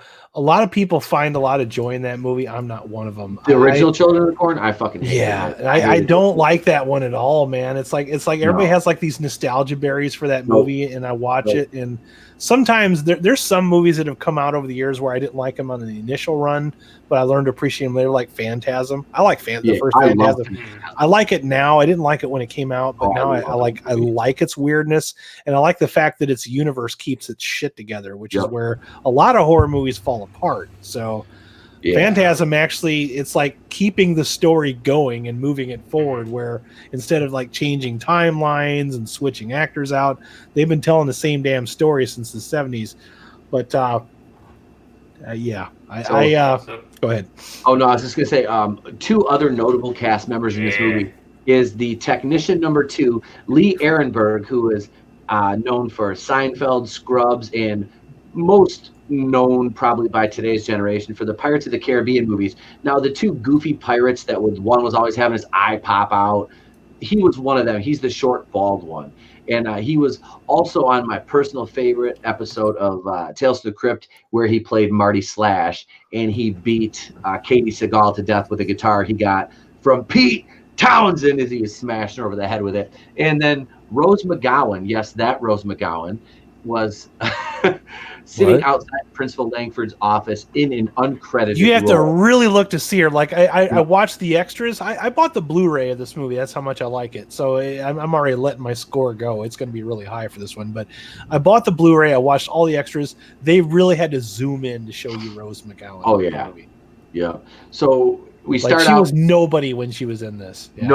She hadn't let Marilyn Manson hit it yet. There he is right there, who walks behind the rose. Damn it, Malachi. So we start out, we're showing this futuristic view of the country, and it's so cool how it's so Terminator-ish. Like it goes in that futuristic explanation. It's Terminator with a little bit of RoboCop and a little bit of Mad Max. How the schools were like demilitarized, or as they say, the nation's major high schools, they're known as free fire zones where the police don't enter. And one such school is located in Seattle, and that is Kennedy High School, where our movie is set. And then I love how we start out with the Billy Ray Cyrus, before Billy Ray Cyrus knew who he was, knockoff white rat-tailed mullet of Stacy Keach, and he's there he is right there, and he's explaining his products to the Board of Education, and his company is just named Megatech. I love it. Nice. Megatech, and they have these 3 android teachers that they're Megatech got kicked out of the Transformers. He didn't make the cut because he wasn't PG enough. Yeah, no, Megatech did not make the cut, and then I love this fucking poster right here. Holy shit, I would buy this. With the Chinese lettering and everything. Holy God. If I'd have seen this advertised in a movie theater, I'd have just gone in just for this image right here. This would have been enough to bring me in. And it's not unrepresentative of what's in the movie either. That's the cool part. No, because they really go. This movie tried. It's not one of these where they like half-assed the production on this. No, this movie like really tried to be like something. And I'm pissed that I never heard about this movie. It came out in you said earlier 89, 90? 90. It was released. 90. This was a 1990 release. Never fucking heard of this movie until like this year. I saw it about, I want to say, a couple of years after it came out on like HBO or something. My mom recorded it, and I was like in love with this. Me and my cousin used to watch this movie all the time. But so we get to meet McDowell's character, Principal Langford, and he's made the decision to use these android teachers who are Pam Grier, Patrick Kilpatrick, and John P. Ryan, and we meet Cody as he's just getting released from prison, our main character, and he's greeted outside the prison gates by Angel and Sonny. These are his brothers, it's pretty quickly established. And they're addicts as we get in the car and we see they got the red and the blue vials of the futuristic drug, which kind of remind me of this RoboCop 2. Red or blue. Now, did a Matrix rip off of this movie? Yeah, the Matrix. Every time I saw it, I kept thinking it was Corey Feldman. Every fucking time. He does look a lot like Corey Feldman, dude. We were talking about that. Yeah. We did a watch party for this last weekend, and it was kind of one of those unscheduled watch parties where I wanted to do it for somebody that didn't think he was going to be available later. So I was like, well, we'll just do the watch party this weekend. So last minute decision, but I'm watching it. I'm like, this guy knows he's Corey Feldman, right? Because he looks exactly like Corey Feldman. Way better actor than Corey Feldman, but I don't know. I guess that's just a matter of, see right there. Tell me that doesn't look like Corey Feldman. Oh, yeah. Especially when he has the hat on later. I don't know if you can picture him with the hat on. The hat with the bandana and everything. Yep. Oh, my God. Now, if you go back to that image where she's tearing the chest off to expose all of her robotics, the fun thing about Pam Grier is, for those listening and don't know, she was a blaxploitation actress. So she was naked all the time.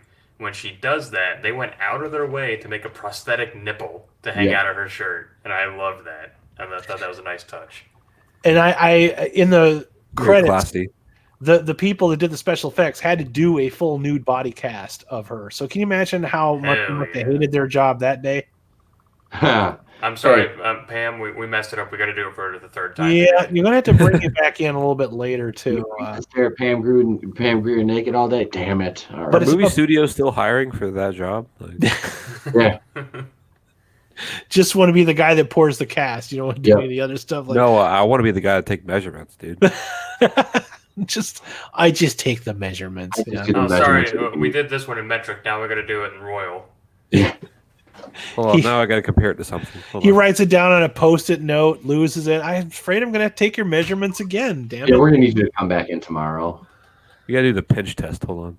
The pinch test. That was a movie that we watched. Which one was that? Oh, Frankenhooker. Yeah, they did the pinch test on that one. So I wasn't actually testing that movie. The first car chase in this movie on the way to school really showcased the vehicles in this and the Mad Max aesthetic it had. This movie does not cheap out on one single special effect whatsoever. Everything they do, they go way over the top with it. Nope, the car chase was. I love that about this movie. It's like you're thinking it's going to get like really shitty and boring, but then it never does. It's like oh well, here's this scene. I'm like, how much was the? It makes you look at your phone wondering what the budget was, and then it makes you mad. It's like, why did I fucking never hear this movie before? Yep. I like in this movie. We were doing comparisons earlier. I say it's like a mixture of Terminator, a dash of RoboCop, Warriors, and like a little bit of Mad Max. And I think I was talking to you, Adam, where I said it's like you're sitting at a table and someone brought a plate of Blade Runner behind you and you caught a whiff of it. Yeah, like just a whiff of it. At least the futuristic parts of it. Right. Right here. Now tell me that doesn't look like Corey Feldman. That's Corey Feldman. Looks And like we were Ben joking Stiller. too. Why would you put a scope on an SMG? Oh God, Oh, that makes you no know. sense. Dude, it looks like a fucking Derek Zoolander. Is that Derek what is it, Blue Zoolander's- Steel or whatever? Tell me it doesn't. Derek Zoolander School for Exceptional Kids. Now I can't read good. all the actors in this movie, and I watched the whole thing with the Mark Lester commentary. I don't know if you guys are into watching movies with commentary, but if it's a movie you really like, sometimes you want to learn a few things because this movie just makes me want to know more about how it came to be. It's a sequel to a movie called 1984, which I've never seen. Makes me kind of want to see it, but from what I understand, there's no futuristic stuff in that movie. So Like not Orwell's huge- 1984? no, not that one. No, Okay. class of Class- 1980. Oh, Class yeah. That Class has, of 1984. Yeah. Michael J. Fox, I think, is in that one, isn't it? Does it really? Okay. I think so. It's also a Mark Lester joint. Mark Lester is a weird dude. He's the same guy that directed Commando. Oh, really? Yes, that's the connection. There's a Commando connection. He sounds like Ryan Johnson when he talks, like Oh, big God. time. So Nice. you have to get past that voice, but he also thinks that he's very prophetic as to how he represented school districts and gangs taking over schools at the time when he did it, because he remember reading some things about gangs. But he's really proud of the fact that the movie has zero CG in it whatsoever. Everything is 100% practical effects. This guy firing the gun right here is firing a real gun with blanks in it. This is not something that was done in post. So that's actual muzzle, whatever it is right there, being shot out of that gun. They had people on set reloading the weapons, but these actors actually shot these guns. The robots are life size. I just realized he was holding it with two hands. Yeah. Now, see, that to me speaks volumes what you just said, that I didn't know this was a sequel, and I was able to enjoy it from start to finish. Yeah. Yeah, Like, you didn't have to know it's a anything. sequel. I don't think any of these characters are reused, but according to the It's a spiritual successor kind of thing. correct, yeah. Okay. In the last movie, it was about a teacher that takes out some gangs. In this movie, it's about a gang that takes out the teachers. Gotcha. So he reversed it. Also, he was heavily influenced by A Clockwork Orange. That's his favorite movie of all time. Mhm. This And guy Steve- right here in the background, this is supposed to be based on Alex from Clockwork Orange. That This makes guy. sense. Yep. This guy right here. He's got the derby on and everything. Mhm. Of course, Alex, spoiler, doesn't make it through the entire movie. Unfortunately. His death yeah. scene was pretty dope. All of the death scene. Okay, so this scene right here, this is the actual robot right here. What's funny though is listening to Mark Lester talk about it, he's like, that wasn't really the actor. I'm like, no fucking shit, Sherlock. This does not look like Patrick Kilpatrick. Yeah. All right? Maybe if he had a lot of meth. I mean, look how his gums are hanging out It right looks more there. like Gary Busey than it does Patrick. It's like Jake Busey after a really bad weekend. But yeah, this is a life-size puppet. They made life-size puppets to move around on set. I guess they were a real bitch to operate, but you know, the original Terminator had a miniature. The Stan Winston Terminator in the first movie is a miniature. It's they were using force perspective. It was not a life-size T-800 chasing Sarah Connor. But in this movie, they had a life-size robot they were interacting with. And I Oh, yeah. respect the hell out of that. Mhm. When he shows up, you're just like, oh, we're doing the Terminator again. But wow, they're really going all in with this. I mean, this is really well done for a movie that had a modest budget. Mhm. Like they really knew where to spend the money on this movie. Yeah.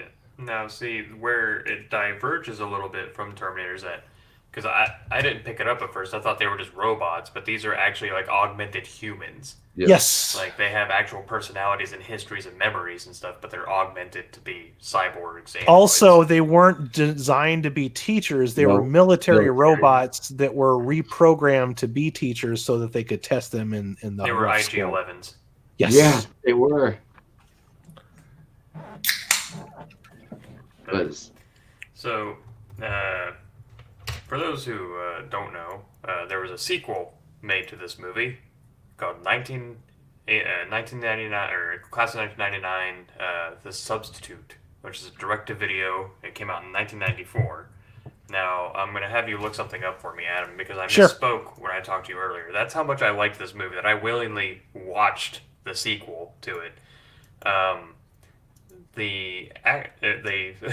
It's not good. It's definitely not good. It feels like a direct-to-DVD sequel. Well, it was direct to VHS. It does not hold a candle to the Class of 9. Somehow, from 1999, from this movie, they relocate to California, and there's one high school with no gangs. Like there's, I don't know. It's really bad. There's only one robot teacher. Now, I thought that this robot teacher was played by Jensen Ackles from Supernatural. He is not. He is played by a man named Sasha Mitchell. Now, what I'm going to need you to do is look up Sasha Mitchell, Class of 1999, and tell me that he does not look literally identical to Jensen Ackles. Now, that's what he looks like now. Oh, okay. So you're going to have to look up Sasha Mitchell, Class of 1999. Okay, let's go back to Class of 1999 to The Substitute. And let's see if there's like some production stills here, because that's where it'll show. Like I'm saying, he looks identical. Like I thought, I was like, oh, this must have been like his first movie or something. Okay, definitely not a lot of pictures for this one. So this is one of those ones they weren't very proud of. Yeah, and for those who don't know who Jensen Ackles is, he plays Dean Winchester on Supernatural. So I'm saying he looks fucking identical. Let's see, Sasha. Let me try doing another search here. Sasha Mitchell, cousin Cody. So it's like you think of the movie Moon. I know that you've seen that, Adam. Oh, I love that movie. I have it on Blu-ray. Yeah, the two characters that are in it, those are two different actors. It's actually not the same actor, and I didn't know that either until I saw the credits. Huh. So the close-ups were Sam Rockwell, and then no, it's literally another actor that looks identical to him. No shit. Mm-hmm. He has a doppelganger, huh? Yep. I'll That's see if I wild. can look him up. I thought he was doing a dual role in that. Why didn't they just call this movie 2000? Oh, reasons. Reasons. They weren't. You know what, Cody? They weren't really clever with sequel, because there weren't a lot of sequels made back then. Nope. That's the okay. Here's a picture right here where he does look like Jensen Ackles. All right, so let me stop this. He looks like him in the poster right there. Mm-hmm. No, this one you can see a little bit better. I think this is what Sal is talking about here. I love Supernatural. Oh yeah, that one right there. Never seen that. That's Jensen Ackles. Like that does look like Jensen Jensen Ackles. Yep, it does. Holy shit! Yeah, look at that. That looks just like him. Holy cow! Yeah, because this was in 1994, so I was like, okay, so it's like probably his first movie, because the dude was born in 1972. Dude, that's wild. Holy cow! Yeah. So that shit just blew me away. I concur. But yep. Also, now he just looks like an alcoholic that's disappointed in his son, Sean. They filmed this entire movie in Seattle, and they purchased a section, like an entire neighborhood, like a suburban neighborhood that was about to be demolished to make room for an airport extension. And I guess it hadn't been abandoned that long, so like the houses were still nice, the neighborhoods were still nice. They had to like bring people in to graffiti it up and shit. So all the houses that are getting trashed at the beginning of that movie are actual houses getting trashed for the movie. You gotta appreciate that shit. It's like they're not using models and shit like that. They've got life-size puppets.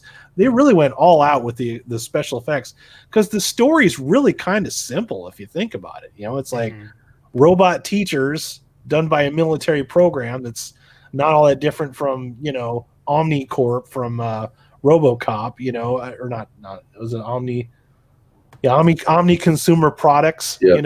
It's like the same kind of principle, except it's run by an albino Stacy Keach who likes to eat bananas, and Oh yeah, they make a point of that during that one scene. That he just really enjoys eating that banana. he's really chewing the scenery in that movie, quite literally. What? Let me look that picture up for you, Cody, because this once I show you this, you know who Stacy Keach is, right? Sounds familiar. Once I show it to you, you'll understand. I mean, the movie poster looks like Sal. Hell yeah. It does look a little like Sal.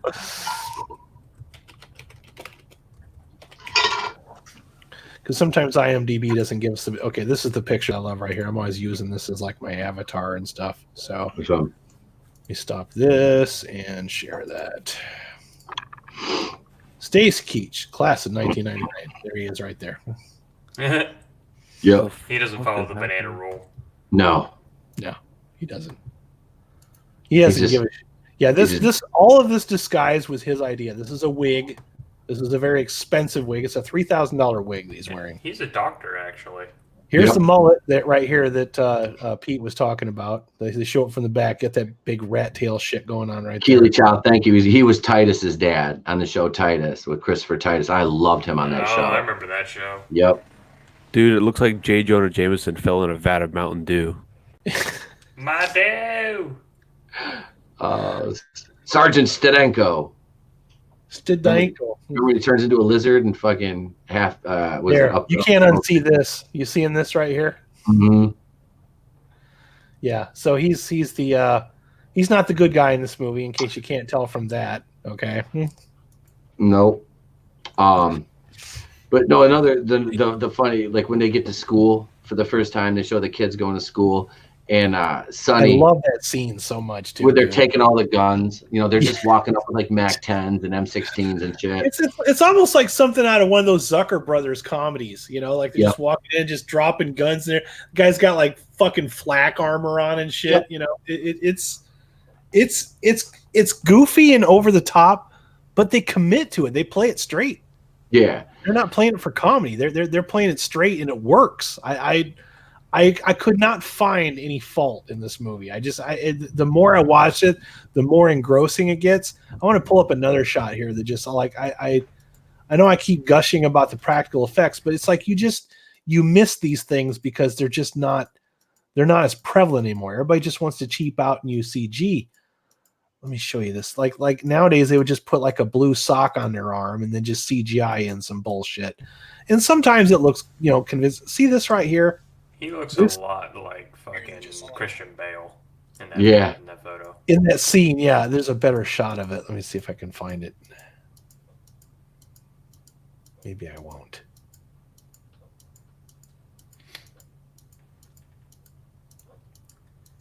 This is one of those movies that I'm glad it was made when it was made, and that like a lot of people don't know about it, because I feel like they tried to do like a reboot or a remake today. Well, that was the other thing I was going to bring up is actually Mark Lester is working on a remake of this movie. God. He's remaking his own movie. He's combining Class of 1984 and Class of 1999, and he's supervised himself. Now he hasn't done it. Okay, here's the scene right here you're talking about. See right here where they're dumping the car. This is the checkpoint that you go through when you go to school. Now, when I went to Joliet West High School in 1991, I graduated class of 1992. I had to walk through a metal detector every morning in my high school. I don't know if you guys did, but I did. So we had too many doors. We had metal detectors at our school that we had to walk through in the morning. So, and the security guards at our school had like little wands that, if you made the thing go off, they would wand you to figure out what was setting off the alarm. So it wasn't like the airport where you're not allowed to have any metal. It's just they were looking for weapons. Contraband. Yeah. So this scene here was the first ass whooping that Cody's brother Sonny takes too, when he smarts off to the guards and they haul him out, and he just like gets until he dies, and spoiler alert, until he's like and his death scene was really cool. We'll get to that in a minute because the death scenes are really cool. And I wrote down Cody's one-liners he uses later on in the movie when they kill the teachers off too, which I thought were really funny. But yeah, so that it's funny too when they show the teachers entering the school, you get the Terminator vision. You know, they've got their readout red, and they've got their readouts and shit like that. Excuse me. I thought that was really. It was just like you said. They committed to it and they stuck with it. They really did. Like okay, I guess this is the best picture I'm going to get. But like he had his arm like kind of tied behind him, and then they had like this little prosthetic they put on, and this thing right here was actually run by servos, like a little radio control off screen. So this thing's moving around. He shoots rocket launchers out of his arm. Like little rockets. Like you can see one little rocket loaded right there. Like this thing pops out of his arm. He pulls his hand off like on T2. You know, it's a cool scene. And then the little thing comes out, and then it kind of spreads open like a flower, and then you see these little rockets. And I'm like, this fucking movie, man. Like, remember when we were watching it, or just like, dude, you know, it's like I remember the scene, but you're still not ready for it, you know, because like when it finally happens, it's like, yeah, you know, it's like it's so fucking ridiculous. I'm guessing Mark Lester got picked on a lot when he was in high school because his opinion of school is not not that of a positive one. He was probably not class president. I'm just throwing that out there. No. So, but I like movies that are this fucking ridiculous. He made a drive-in movie, and the thing is the script was get the audience to sympathize with the gangs, so that the gangs can work together to take out the teachers that are killing the students because they see the students as a threat. That's the whole premise of the movie. And they wrote around that, and they wrote it to where it works. There's not any part of the movie where I'm like, oh, this is cringy, or oh, the next.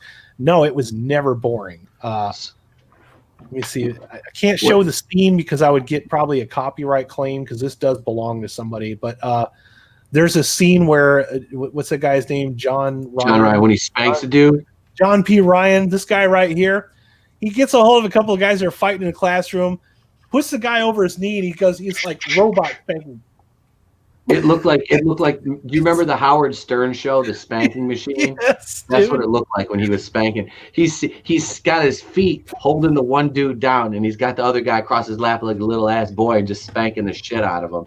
You know what? It's like when you're watching that scene, it's almost like you're a member of that classroom. Like you're not taking this fucking guy seriously, and then that happens, and you're just like, holy shit! You know, it's like he's beating the shit out of this fucking guy with his hand. You know.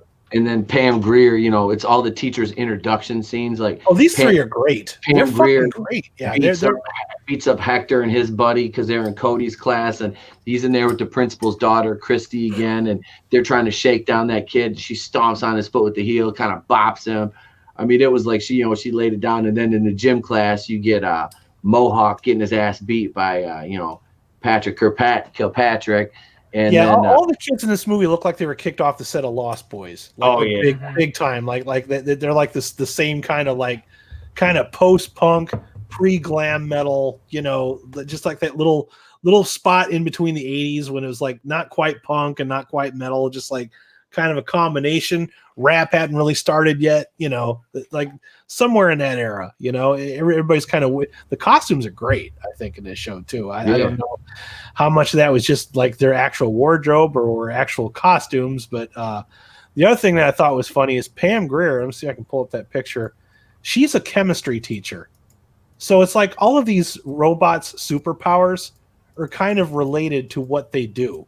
Because she has a flamethrower. She has a fucking flamethrower. Like their arms all do something. Hers is a flamethrower arm. She has two fucking tanks of flames, like right behind her boobs, robo boobs. So gadget boobs. She's got a blowtorch. Patrick Kilpatrick has a fucking rocket launcher. She's a fembot. She's a good fembot though. It's like she kick your fucking ass and just burn the whole. But they trap her in her own lab. Did you notice that too? Like, that's where she meets her demise. Is she sets herself on fire because she's surrounded by chemicals in the lab. Those Bunsen burners, man. Yeah, the Bunsen burners, just kind of all the liquids explode at the same time. But they actually blew this shit out. It was a church and they dressed it up to look like a school, and they actually blew the shit out of that building. So when those classrooms, and that's the other thing, they're riding around on motorcycles. They bring motorcycles into the school, so they're riding up and down the hallways with machine guns. It doesn't get any fucking cooler than this. Like, this is like, you know, those kind of movies that Pete and I are sitting there brainstorming. Like when we write something down, it's like, okay, so I got an idea. We're gonna have a scene, and then we're gonna have this. This would be so fucking badass. Write this shit down. It would be a movie like this, and I'm happy that this movie exists because of it. Because like something like this would never get made nowadays. No, and that brings me to the next scene I want to talk about was the scene where one of Hector from the Razorheads, his gang, his boy, like his number 2, his capo, was chasing down Christy, the principal's daughter, and he was gonna rape her. And Cody comes in and beats the shit out of him and Hector. You know, again they take an ass whipping, and that's when we get to see Kilpatrick do the thing because they go to gym class, and you know the principals. You see Malcolm McDowell at this point. He's kind of like, wait, what? Yeah, what, he allowed this to happen. Yeah. Like his school is obviously the experimental one, and he's second guessing himself. He like knows that these are he knows that they're robots, but the students don't know this. Yep. They're just kind of figuring it out. Yeah. You know? And he's allowing this to happen, but he knows he's breaking the fucking law doing it. And mind you, the whole time, like these things are in the classroom, Stacy Keach, Dr. Forrest, and all his scientists in white coats are watching this on monitors. They see everything's happening. Like they watch. And I got a little nervous when I saw that scene. I'm like, here we go again. We got to have, if we're going to have a monster movie, we got to have a scene where there's somebody in there watching monitors and staring at it. The director actually knew he was doing that, but they don't do it to the point to where they're just in there just to shout exposition. They really don't. Like, they're in there to move the plot because it's like, oh, fuck. They have to let you know that somebody's watching what these robots are doing because you see most of it through their eyes. Yep. So they just kind of flash to them in the room like, okay, they're actually killing the students. Now what the fuck do we do? You know what I mean? Like, it's just enough. It's not like they're not overdoing it with that. Because like every asylum movie you ever see, it's like they're on monitors, they're watching these CG monsters fight, and then they're just saying, "Oh, look, now he's breaking a building. Oh, what do we do now? Call up the police, you know, send in more paramedics or Car 54, where are you?" You know, it's just like, you know, it's like if you're gonna have people in your monster movie, do something interesting with them, or else Make you them get Soylent Green or something. You know, just anything. Have them have some kind of connection to the monsters or something. Yeah. But don't Godzilla that shit either. No, yeah, King of the Monsters. We were just joking about that last week on Pete's show. We were talking. I was like, did you notice that like Millie Bobby Brown's role in Godzilla King of the Monsters is to announce the names of all of the monsters? Mm-hmm. That's her role in that movie, and then to look and to go, mom. And then also to do the little thing with the MacGuffin that controls the kaijus. That's her only role in that movie. It's like, yep. Mothra. How does she know the names of all these monsters? Google. Yeah, you see Google though. Nobody else in the fucking movie knows their names. Millie Bobby Brown did. Yeah. But anyways, this one was great. I don't know. Do we want to talk about this some more before we start throwing out scores? I just want to talk about the death scenes real quick. Just run through the teacher death scenes because, and Sonny getting killed because John P. Ryan, Mr. Harden, when he kills Sonny in the hallway by shoving all those.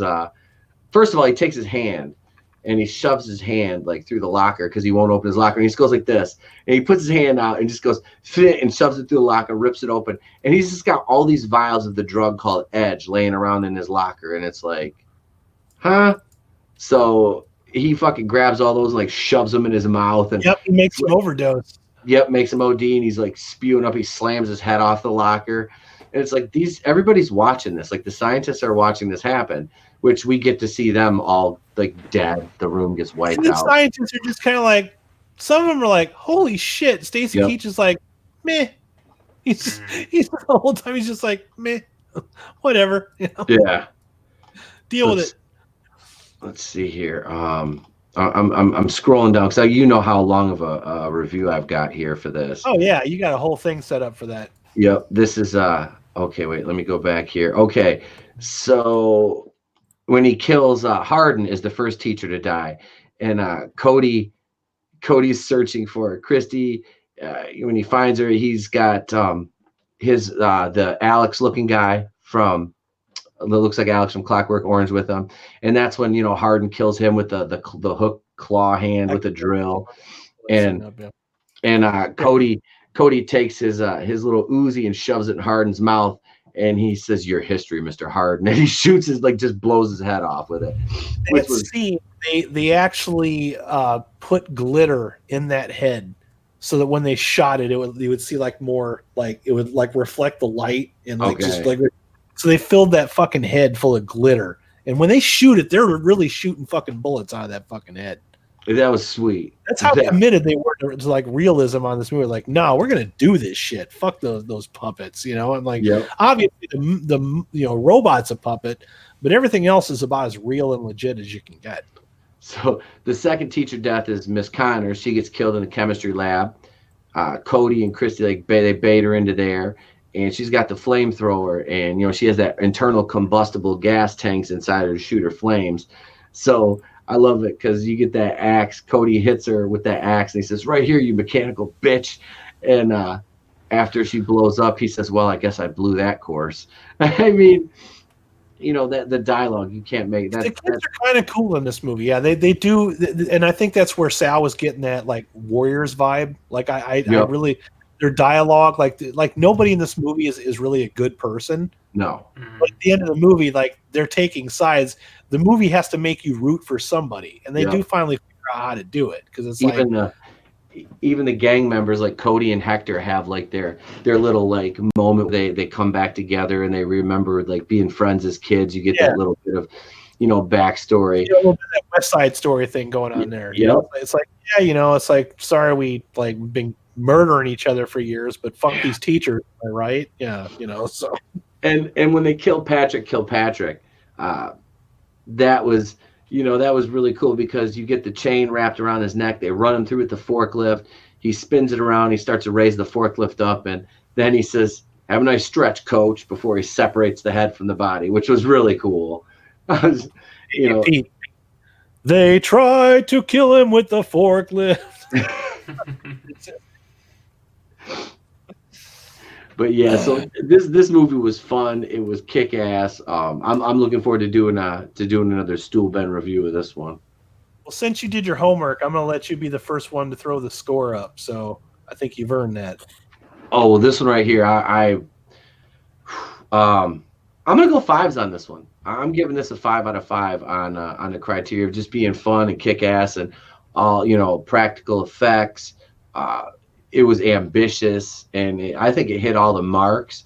Like you said, you actually kind of gave a shit about these characters. You know what I mean? Like they weren't just cardboard cutout throwaway characters. You actually kind of gave a shit about some of them. So, and it was cool. I thought it was well acted, and yeah, I'll go. This is Smoke Gouda for sure. I think I'll go next too. But like I said, you don't get movies like this enough. I mean, a movie that commits to a premise this goofy and goes so overboard with its special effects to give you a good time. I mean, what are we always saying? We just want to have a good time. We want some good escapist entertainment, and yet still has a little bit of message about gang violence, maybe a little ham-fisted, but a little bit of message about gang violence and coming together and friendships and all that kind of stuff. So it has a lot of heart and soul for a script that's really kind of simple. But man, they really fucking commit to this. Like you can tell that everybody involved with it gave a shit. Of all the movies we watched tonight, the whole thing was about movies that tried, and I think this one gave the best. I'm gonna have to agree with Pete. I think this is a 5 out of 5. After watching it on the watch party, I realized how much I missed this movie, and I will say that I've seen a lot of movies that rip off the Terminator. This one does it the best. I mean, there's some scenes in this that I think give the Terminator, not T2, but T1 a run for its money. Like really, like it obviously came out after, but it's almost like the people that watched Terminator said, I really like that scene. I think I can do that a little bit better. And some of them do. The eyes on the robot were a little much, but I mean, they can't do the red thing because then they would be directly ripping off the Terminator. But I think they did a really nice job with that puppet, and it was nice to see the actors actually interacting with an actual moving thing on the set versus, you know, forced perspective or a green screen or a CGI or anything like that. But yeah, this is great. It's very rewatchable. I had to buy the Blu-ray just so I could watch all the special extras and everything. I wanted to know more about this movie. So 100% 5 out of 5 for me. Yeah. How about you, Sal? Well, I've never really been one to follow the herd, but I am going to give it 5 out of 5. I enjoyed it start to finish. I loved their dedication, their practical effects, their willingness to try something ostensibly original, even though there was a lot of borrowed material, a lot of familiar concepts done in a new way. But I liked it, again, I will say it again, I liked it so much that I went and willingly sat and watched the shitty direct-to-VHS. Yeah, like, you got sequel. one more up on me. Like I paid $20 for a Blu-ray for a movie I never heard of before. But yeah, you went and actually watched the sequel, which until you mentioned it, I didn't even know existed. Yeah, Like also, the director didn't even mention the sequel. Yeah, and on Tubi, it's available for free on Tubi, as is Class of 1984. I'm gonna probably watch that as soon as I possibly can. But I Tubi, if you're listening to us and you want me to shill for you, I'm available. I'm so glad that Alex talked me in. It made me discover what Tubi is, because I've got a long list of stuff on there that I need to watch. Holy crap. I'd heard of Tubi, but I was always like, eh. Yeah, same here. I was like, is it legit? It looks good. I mean, the ads Yeah. are not too obtrusive either. I wouldn't say it's any worse than anything else you watch as far as commercials go. You know when it's coming, and What made it legit for me, because I'd heard about the website, it was when, for those that don't have a PlayStation, periodically Sony will just install apps on your PS4 when you do an update or whatever. Oh, that was one of them? Yeah, Tubi was one of them. I was like, okay, it must be, if Sony's willing to fucking put the chips down and say, this is a thing, we're putting it on the hardware, I'm like, okay, I'll use it. So, but yeah, that's a 5 out of 5 for me. So yeah, these were some good movies. Actually, we wouldn't really care much for Reptilicus, but I think Reptilicus was one of those ones that was more funny to talk about than actually watch. Yeah, It was not offensively bad. No. It's not offensively bad. Like there are some laughably bad moments in it, but it's not like, unlike something like Velocipaster, it wasn't a slog to get through. That set the bar pretty low. It really did. We dog on that one maybe a little too hard, but it's just like, oh, fuck you, movie. You know, especially the ending when they were like, only through the elimination of violence. I'm like, you had to rip off the exact same line. I'm like, fuck you. You know, like that was like the ultimate bitch slap at the end there when they did that. I'm like, fuck you, movie. Now, would you rather watch Velocipaster or Charlie's Angels, the new one? I haven't seen Charlie's Angels, so I can't make that comparison yet. But Pete would have to convince me on that one. I would, and I'm gonna go Charlie's Angels, because at least Naomi Scott is pretty to look at. You know, but they're both. I don't know which one's more cringy, to be honest with you. I mean, they're both. I would probably watch Velocipaster again rather than Black Christmas, but I'd rather watch The Magic Christmas Tree again. Magic Christmas Tree is a good time, but I'm the only asshole here that likes that movie. So I still haven't seen it. I don't know that that's going to be a Christmas a Christmas tradition, but Cody, if you go to my channel and go back to like go through my if you just click on my channel, click the live streams, and go to the last Christmas before January, like it I think I have the Magic Christmas Tree on there. It's Raiders Lost Flicks Live. I actually show that one because it's a public domain movie. So you don't have to like click on anything else. Like you can just watch my stream and we riff the whole thing. Okay, so I need to watch that. Yeah, that's actually like I actually show the video on my channel. Like you don't have to click anything else to watch it. So, but yeah, I that movie was a good time. That's another one of those ones I think they did either Riff Tracks or Mystery Science Theater. Bless you. God bless you, sir. Yeah. But that's all I got for tonight. What do you guys got going on this week? What do you got going on, Goober? Not sure yet. Got to work this weekend, so. Whose Yeah. channel is whose channel is the boardroom on this week? Pete's, I think. I think it's on mine Monday or Wednesday. You got so boardroom is on. Bless you. God bless you, sir. Bless you. So you got the boardroom this week on your channel. Yep. Yeah. Why don't you let us know what you got going on first? All right. So Monday night we got the live podcast. You'll get a Batwoman review. Batwoman reviews are back. We had last week off because of the Super Bowl. That's why you got the Stool Ben review on Monday, but that'll be Tuesday this week, because that's going to be a regular thing now.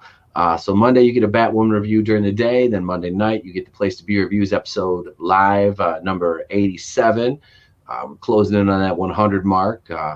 I'll be there. I think we're going to talk a little bit more about Birds of Prey, aren't we? Yes, we are, because at least 2 people on the panel have seen the movie, and I'm going to. I think it'll probably be available for me to sail the high seas and watch by tonight or tomorrow.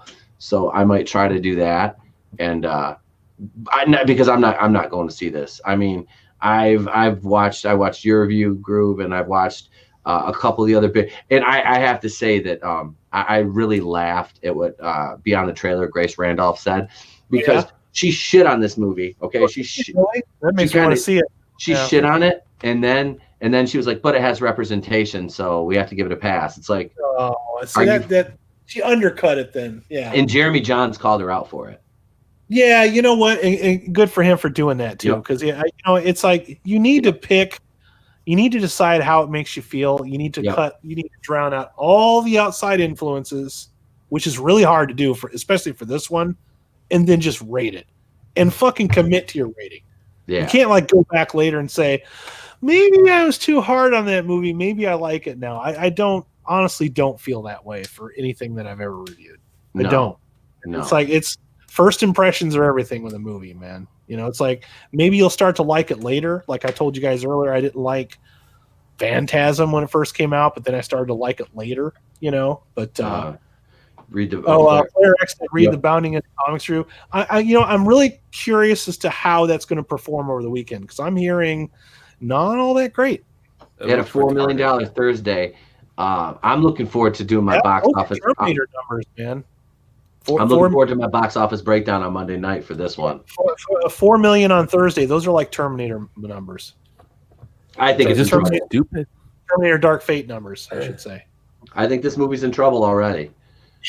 Keely Chow said, "Thanks for watching these episodes." Hey, I went and saw Birds of Prey. Where's my love, Keely Chow? Come on now, damn it. Hey man, you had to dedicate how long was Birds of Prey? Like an hour and. Okay, fine. Yeah, it's not a long-term commitment. You had to dedicate an hour and a half to Birds of Prey. Oh yeah, I'm a Rolling Stone. I love them and leave them. I toil down in the muck and mire with my Batwoman reviews, and like I said, I've got there's so many shows I want to review, but it's like I don't know if it would actually go anywhere if I did it. Because I'm suffering for that with there's stuff that I want to watch, and then there's stuff that I have to watch because I want to watch it for the channel, like things I can review. But I'm hooked on Robotech right now. I've never fucking seen Robotech. I'm on season 1, episode 28, and I fucking love that show. And I'm watching an anime show that came out in the 80s, and I love it. You hear that? Let that process. Groovinator likes anime now. So I found one that I liked, and I want to watch this thing all the way to completion, because I realized that Battlestar Galactica ripped everything off of this show, like a lot more than I thought it did. So I was like, wow, these are all the same things I saw in Battlestar Galactica, and that came out way after this. So Ronald D. Moore must have really liked Robotech. If you really want to melt your brain, Groove, Retro Blasting, he's got one more video to do, but he did everything from Robotech, Mouse Beta, he watched all the Japanese versions, all the English versions, all the differences, because it's like the American version is like 3 unrelated Japanese shows that just kind of crammed together to make this one show called Robotech. If I'm not, I might be getting that backwards. I don't remember. Yeah, I'm not sure. It's the Macross Saga, So, and like I said, I'm watching it. It's remastered. I'm watching it on Amazon because it's got the best looking picture and sound. So it's also on Tubi. It is also on Tubi, but I'm watching it on Amazon so that I don't have to have commercials for this one because the episodes are not very long. I don't want them to be interrupted. So, But yeah, good time. I mean, I'm on episode 28 of a season. You know, I'm like, I don't remember. It was a long time ago since seasons were that long. Nowadays, you're lucky if you get 8 episodes in a season. Yeah. You know, you're lucky if they're good. Like 2 or 3 of them are filler. You know, filler out of 8 episodes. That's absurd. That's like Walking Dead level.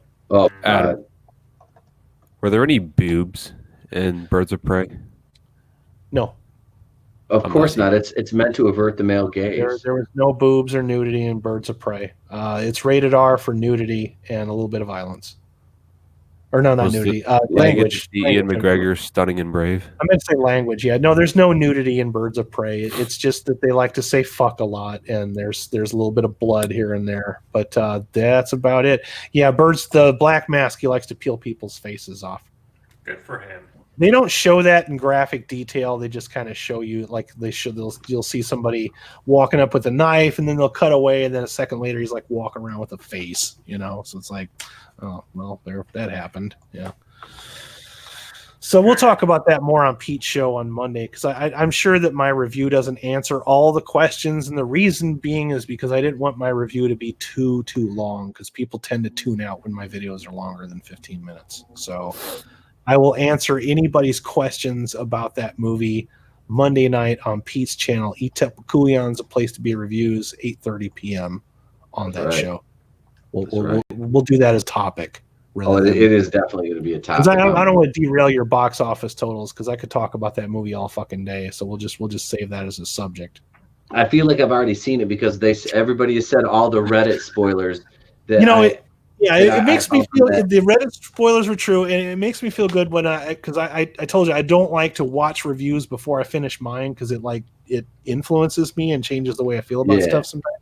I hate that. Like I want to make my own opinion, but it makes me feel good when I watch a review and they saw the same things I did. Like it lets me know that I didn't like just imagine that like that shit happened, you know, and somebody else noticed it too. I'm like, well, that didn't work, so why did they do that there? You know. Yep.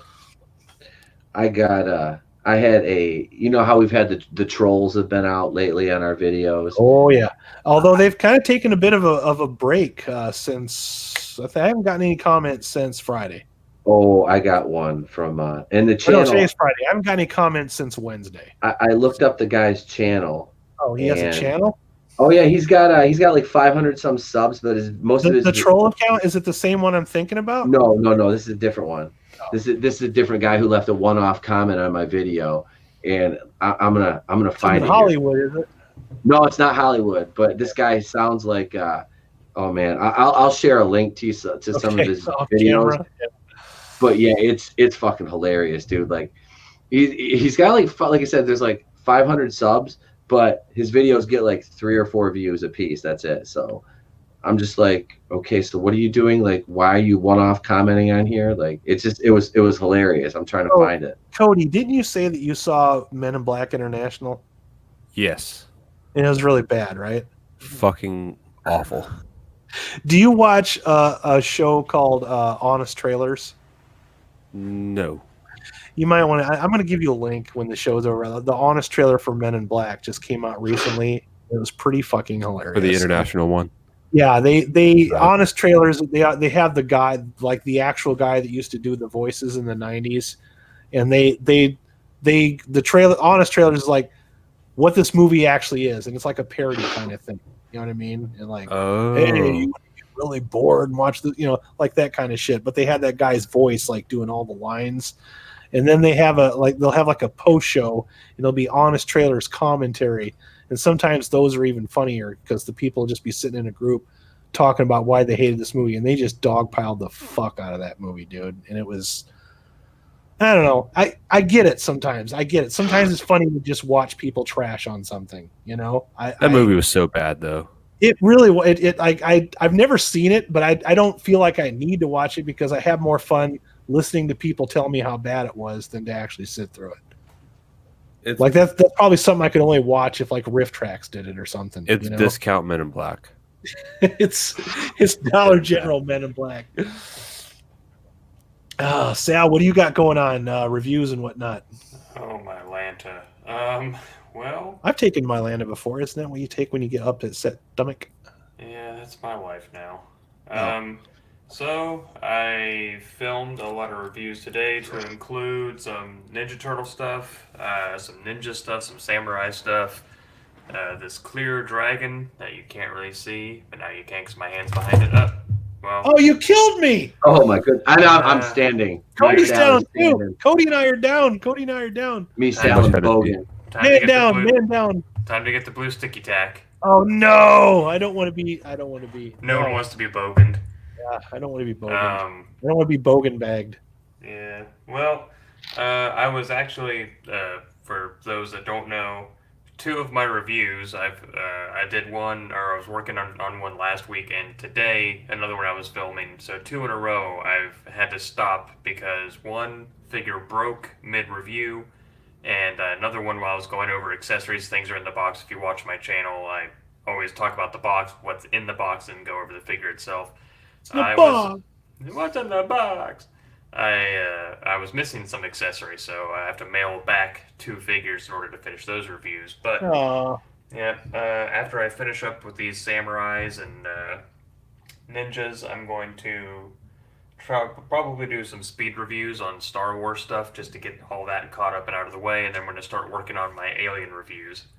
And I should be caught up. Are you going to do customs with those? I absolutely am. Cool. That's going to be a new video segment where I talk about the custom work that I do, and I probably won't be able to film it because I don't have like a camera other than my phone that I can take. But I'm going to customize these aliens, do before and after, and yeah, that's about it. These figures that you're looking at, Pete in the background doing his best impression of the Wang Chi from Big Trouble in Little China. That is a custom figure. You can't buy a Pete figure in any store yet. Okay, Not yet. This is that is Etep Kuyan is an action figure. That is a custom. Of course, that's Sal in the background there with the chrome dome, and that's Cody and I laying on the floor there next to the ramen noodles. And this is I'll just pull off his head. There we go. And this is Goober. You've been beheaded, Goober. Yeah, I had to drill out all of that up there with some blue sticky tack. Is that what it looks like inside your real head, Cody? Like, does it look something like that? This is blue sticky tack. It's very similar, guys. So, yes, that beard with all the little touches of gray and white was sculpted and painted by yours truly. That's fucking awesome. Pretty awesome. I look so dashing. That's what happens. People that have talent can do things like these. Yep. I'm not very good at that kind of stuff. So nothing going on with this channel for the rest of the week. I think I'm going to take the weekend off. I going to enjoy the fact that I didn't have to review a shitload of movies this week or watch a bunch of stuff or do a bunch of extra live streams because I'm kind of a little burnt out on that. So, but yeah, I'll be back Monday on Pete's channel, like I said. So, and then I don't really know, other than the one that Alex mentioned, I don't really know what my movie for next week will be just yet, but I'll have something picked out. And when I do, I'll announce it in my videos like I always do. So I want to thank everybody that joined us in the chat. Keely Chow, Flair X, Chris Wicks. Thanks for stopping by as always. We're always glad to have our regular fans. And I want to thank Sal for joining us and Goober for joining us at the last minute. We're glad to have you. Yeah, buddy. Yeah, thanks for having me on. Make sure you subscribe to all these guys. Goober Brothers, these are their channels. Goober Brothers Entertainment, 2 Cent Toys.